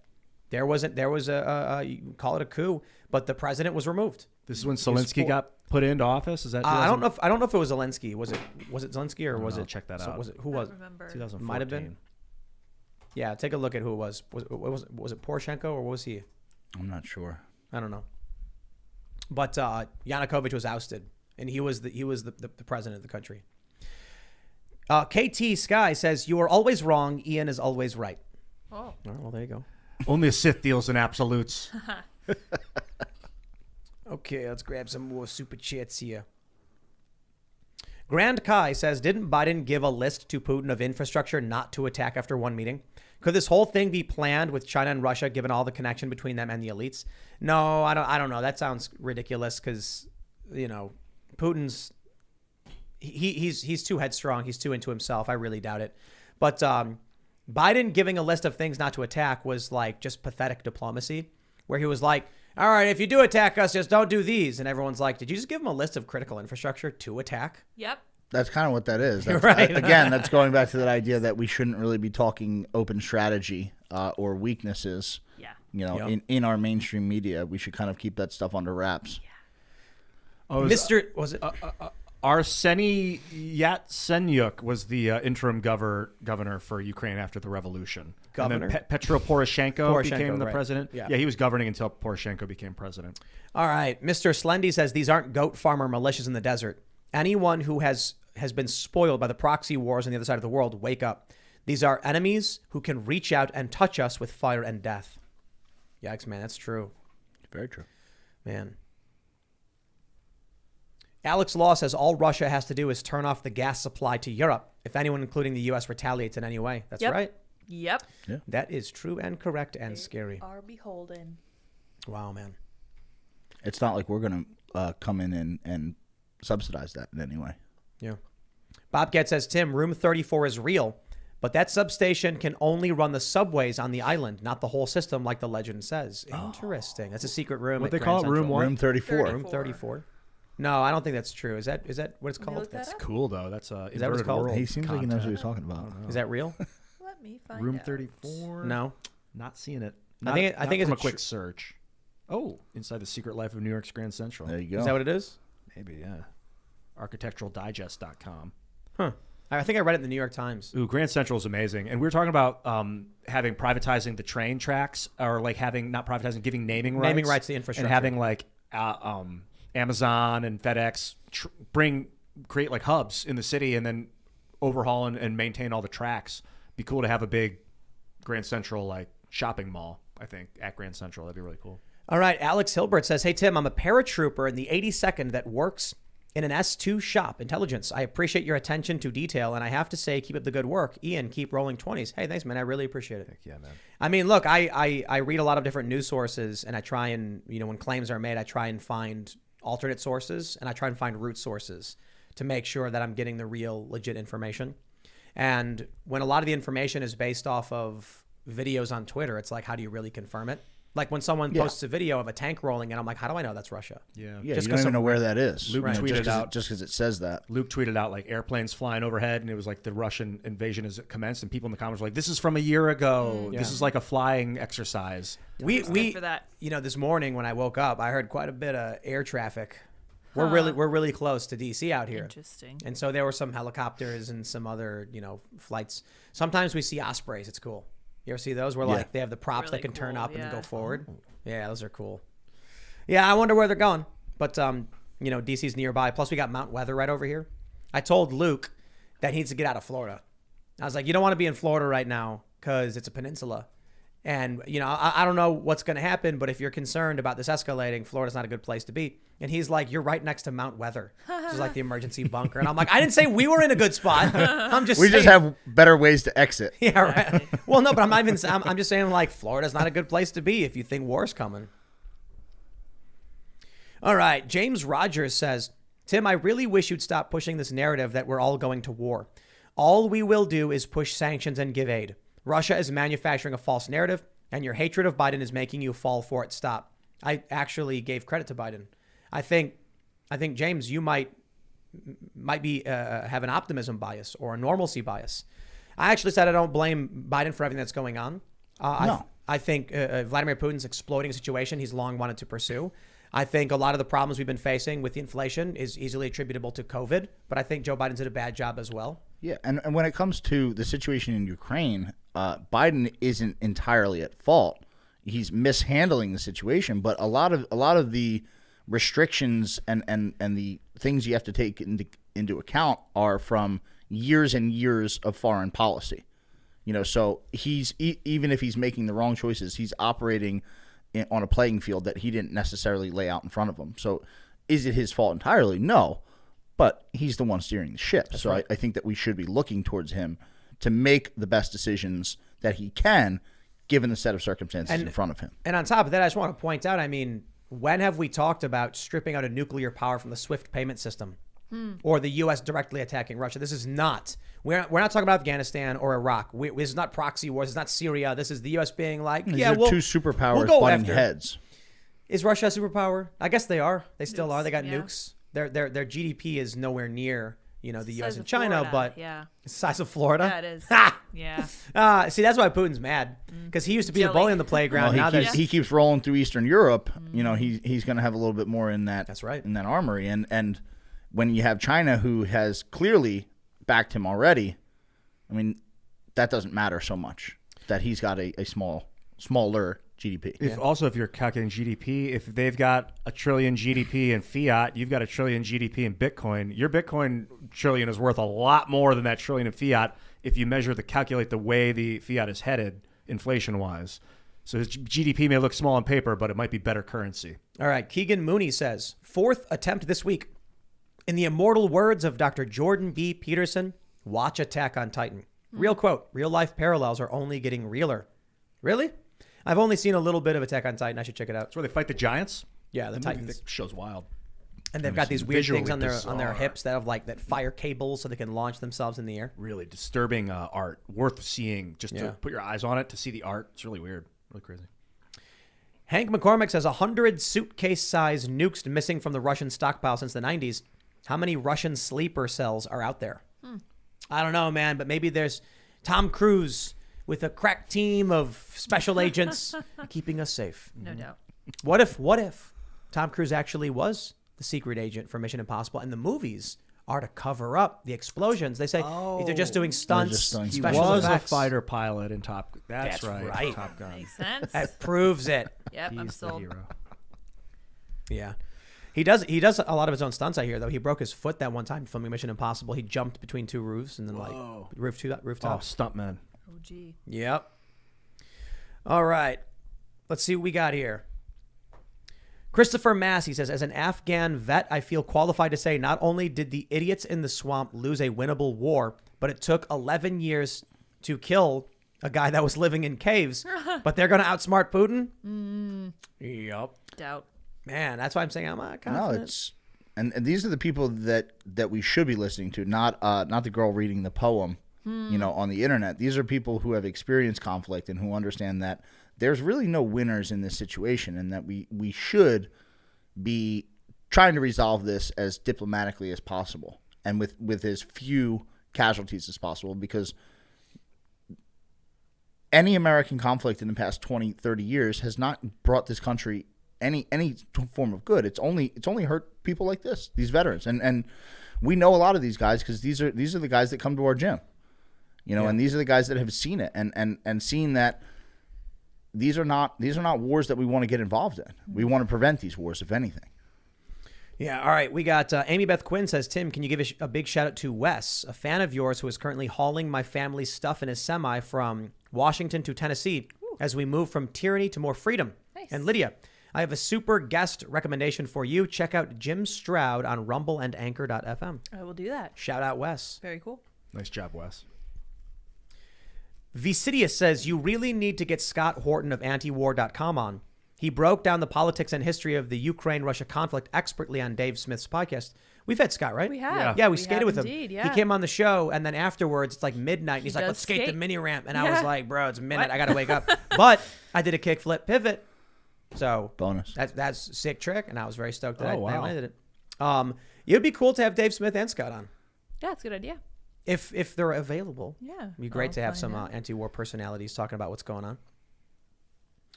Let's see what we got here in these super chats. Richard Bloom says, when has any communist or fascist or bully ever had enough? Study economics. Growth through expansion is the only way they succeed. Yeah. Chris Williams says, why do you think Russia wants Chernobyl so badly? I think they want to secure the country. Symbolism? No, I don't think they want Chernobyl so badly. I think they moved into the north. Chernobyl is very close to Kiev, and they're taking strategic points. They can use it to their advantage, and they're going to move into to Kiev. There you go, man. Alan Rogers says, so much for 69th generational propaganda psyop digital warfare, eh, Tim? Looks like guns, tanks, and planes are here to stay.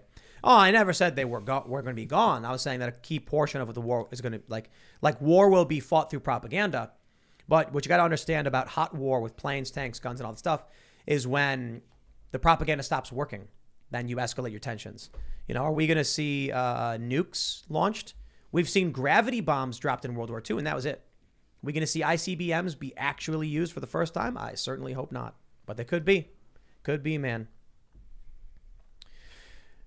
Seth says, was delighted to tune in tonight to see you were able to get Nordic Kratos on.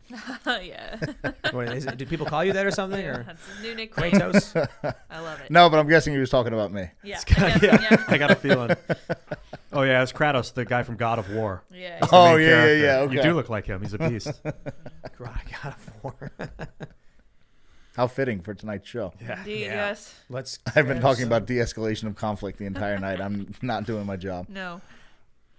Livin says, do you think this will result in Biden having to reestablish our energy independence, rolling back restrictions on fracking and restoring Keystone? Now, I did want to read this, even though we did address it, because I just want to reiterate, Biden recently, in the past few days, suspended leases on oil and gas. Yes. Yeah. 22nd. That would be a fantastic step in the right direction from Joe Biden.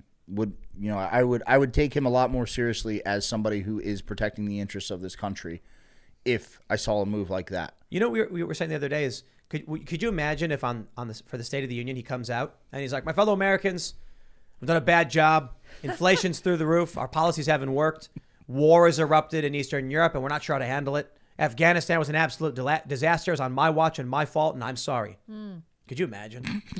I'd respect him if he did that. I would too. I would be like, wow. I'd be like, all right, man. After coming clean and saying all that and just owning up to it, I'd be like, let me know what you need. I'll help you fix it. You got it. You come out here and honestly. That would be like, a powerful statement from any world leader, right? But He's good gonna, luck getting that. Could you? I'm sorry. Like someone super chats the other day, they were like, God bless his speechwriters for the State of the Union. 'Cause what are they gonna write? This has been a terrible past year. They put up a fence already. I don't know what you're gonna write about it. COVID was worse than it was under Trump. There were more deaths. Inflation is through the roof. Gas prices have doubled. There's Afghanistan was bungled. There's a war breaking out in Europe.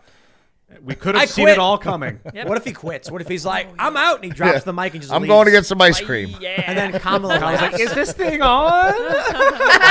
Gosh, no. What would actually be way better if he comes out with his aviator sunglasses and he's got the ice cream cone and he's like, and then Later. instead of speaking, he just goes like, Losers. "You're screwed, Bucko," when he walks out. I don't know, Jack. Look fat. His tongue like licking Look it. fat. Look fat. I love it. He should just come out with one of those stories where he starts just talking about like kids touching his legs. And Yes, the he should leg hair. just come out right from the rip with something that has Very nothing to nice. do with the State of the Union, and then just do one of those like shuffles where he walks away real quick as everybody's just bewildered trying to ask questions. Yes. Yeah, I mean, now's the time. Yeah. Dramatic exit. He's got an audience. RM says, you are missing the point. The U.S. enticed Ukraine to give up their nuclear arsenal and agreed to back Ukraine and Russia if Russia came knocking. Does anyone think Russia would invade if Ukraine had nukes? That's right. Yeah, some people were mentioning there was a deal the U.S. had with Ukraine that we would back them up. I don't know about it. I don't know. But there we go, man. I'd like to know more about that if you guys have any info. Odd Stance says, I hope people can now realize there are no right sides when it comes to war. The victor writes the history books. Hopefully people will now realize that fact. When you get into a pissing contest, you don't win, you just get covered in piss. Yep. Wrestling with a pig. John L. says, Russia won't buy Bitcoin. Putin will buy all FJB coin.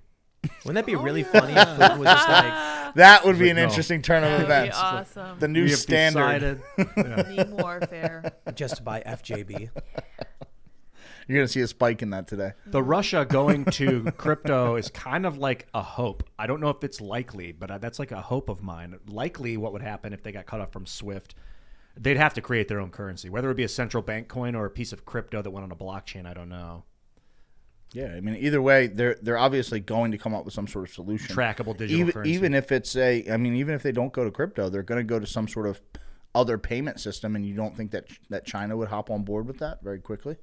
You know, What about India, China too? can exist in both. So why wouldn't all these big economic countries in that part of the world say, yeah, we'll use that one too? You'd see American corporations spinning up Russian currency if they did that and being like, I'm playing both sides, just like Henry Ford did in World War II. Yeah, I mean, so whether or not it goes crypto or it stays on fiat, I mean, that's a bad idea regardless. I think that's something that needs to just get pulled off the table immediately.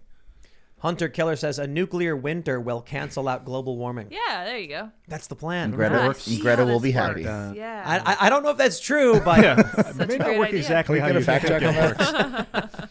What does Snopes say about that? Yeah, right. yeah. Andrew Alvarez says, I'm running for U.S. House in Texas, trying to primary an incumbent. Texas primary elections are March 1st. Wish me luck. Keep America working and our families safe.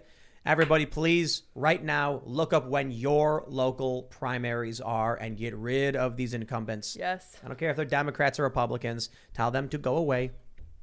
This happened before. I think it was like in the 50s. Like all the incumbents got voted out and then just all new people on both sides. Was it good? Did it turn out pretty good? I don't know. I think that's something that should happen regularly. You know, and part of the problem I think that we have in our political culture is that people don't pay attention until it's time to go to the ballot box. So they haven't really selected their candidate. You know, such a small portion of people take part in the primaries of their parties that whoever's on the ballot, they just vote for, but they don't really know much about them. You know, there's so many better options that are not making it through that initial cut because people aren't paying attention to it. You know, I don't know what the percentage is, but it's a dim percentage, the amount of people who pay attention in the primary compared to those who show up in the general election. And that's, I mean, you want to start seeing change. You know, that's a good place to start as an individual. Tiberius says the real tragedy is that Hunter Biden lost his job. F. Aw. Damn. Tina Collette says on climate change, climate cost, etc. Just remember, one good volcanic eruption and the world temperature drops several degrees immediately for years. Ah, that's what we need. There you go. Yeah, and if you get like a Yellowstone eruption, then you get the sun blocked out. Then break out those coconuts. That's right.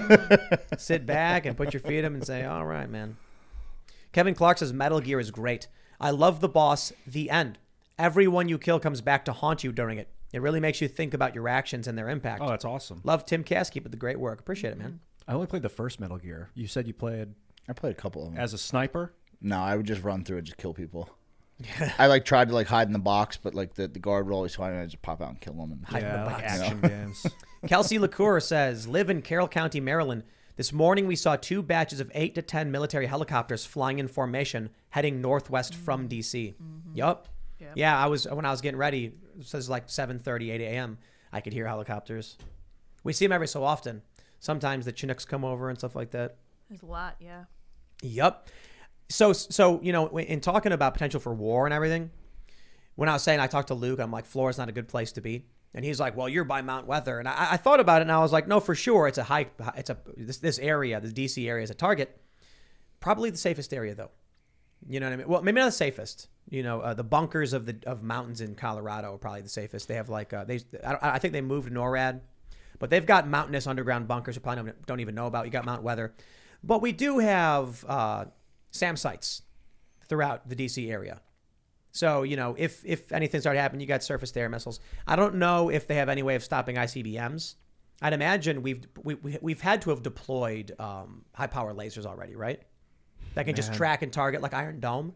If Israel's got Iron Dome, we have to have fairly something certain like that. if we wanted to stop something coming over the ocean at us, that we I don't think it's not the ice. It's orbital strikes that are the next big thing. They just come from above. You don't see them coming really. Rods from God. Or missiles from orbit that are straight down. Yeah, coming straight down at you. Too high velocity to even detect coming in.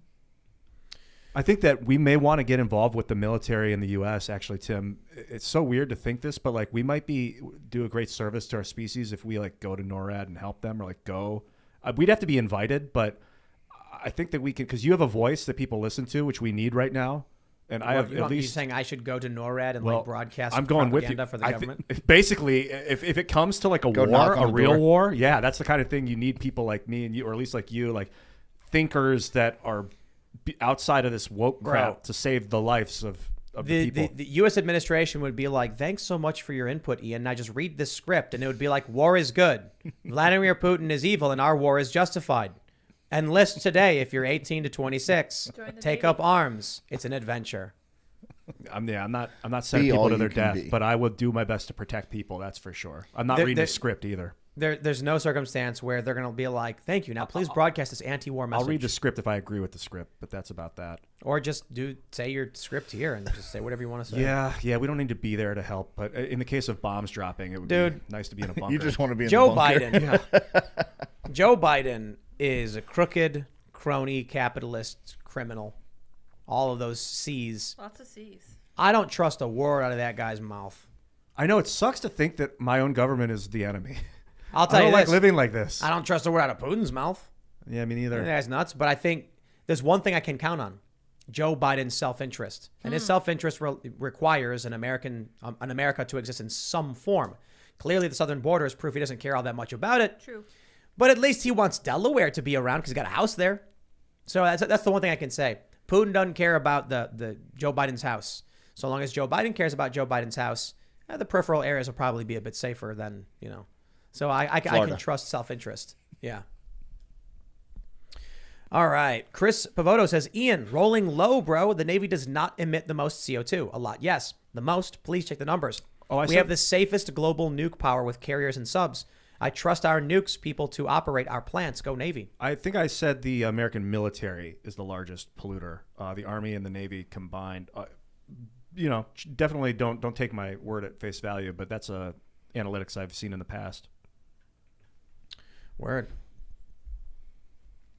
Trash Panda says, we are divided at a time where division is dangerous, and I can't see how we get reunited, seeing how insane leftists are. Dark times are ahead of us. We don't.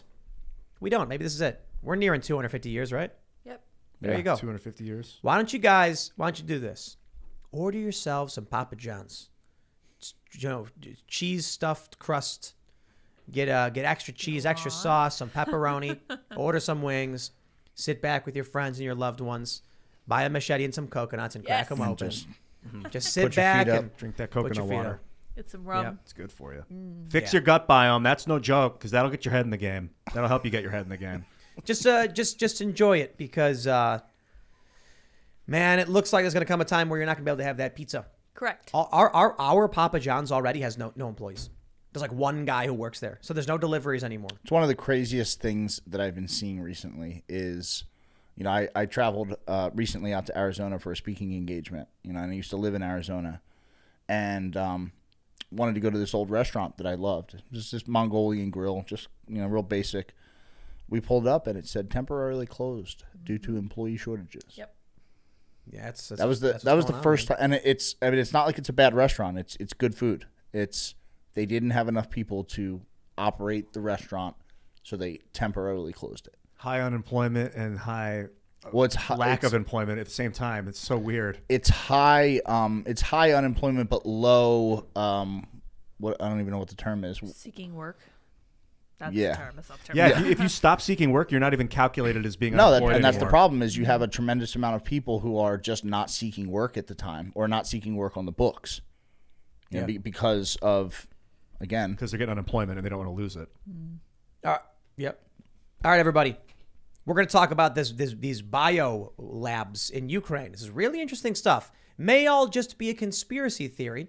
Crossbone says Twitter banned a user who matched up the bombing locations in U.S. bioweapons labs in Ukraine. Putin is hitting the deep state when he makes these attacks. I don't know if that's true. Snopes says false. Oh, okay. And that means it must be true. Settles it right Right, there. right. That Well, we don't know, settles it. but we're gonna take a look. We're gonna talk about it. I don't know if it's true. It's just some posts on Twitter. So if you want to check out the segment, go to timcast.com and sign up to help support our work. And that segment should be up around 11 or so p.m. You'll want to check this one out. It's gonna be a lot of fun. The reason we're doing this one for the member segment is because I think it's just a conspiracy theory and it'll be interesting to see. But we could use your support, keep our journalists employed, keep the show operating. So don't forget to smash that like button, subscribe to this channel, share the show however you can. You can follow the show at Timcast IRL. We're on Instagram with clips. You can follow me at Timcast, basically everywhere. Ian Smith, would you like to shout anything out? Sure. You can follow me on all of my social media at Ian Smith Fitness. That's Instagram, Twitter, Facebook, Truth Social, you name it, all the same tag. And if you're interested in supporting our campaign, if you want to sign up as a volunteer and you're in New Jersey, if you want to help donate or you want to learn more about the platform and policy that we're running on, just go to iansmithforcongress.com. I would imagine if people believe in what you were doing, staying open, that they might want to help with legal fees somehow. Is that something you're even interested in? People have been tremendously supportive to us all the way through. Is there a easy way for people to donate? Yep, that's at theattilasgym.com, and Attilas is ATILIS. That's got all of our merchandise. We like more so to sell merchandise. That way it's not a donation, and we're actually working for our money. Oh, yeah. And that was kind of the point altogether, is that we wanted to work. So people usually contribute by buying our T-shirts and stuff like that, and we've been extremely blessed all the way through these past 2 years, is that we've been able to operate selling T-shirts and on donations. It's really, really awesome. Thanks for coming, man. Ian Crossland, check me out at iancrossland.net. I'll see you guys later. Thank you guys for tuning in to the IRL show at the end of the world. Hopefully this is not our last show. I'm sure it'll be fine. We'll figure this all out over the course of the next few weeks, hopefully. You guys may follow me on Twitter and minds.com at Sarah Patchlitz. We will see all of you, every single one of you, become members at timcast.com and check out the show at 11 p.m. We'll see you there. Thanks for hanging out.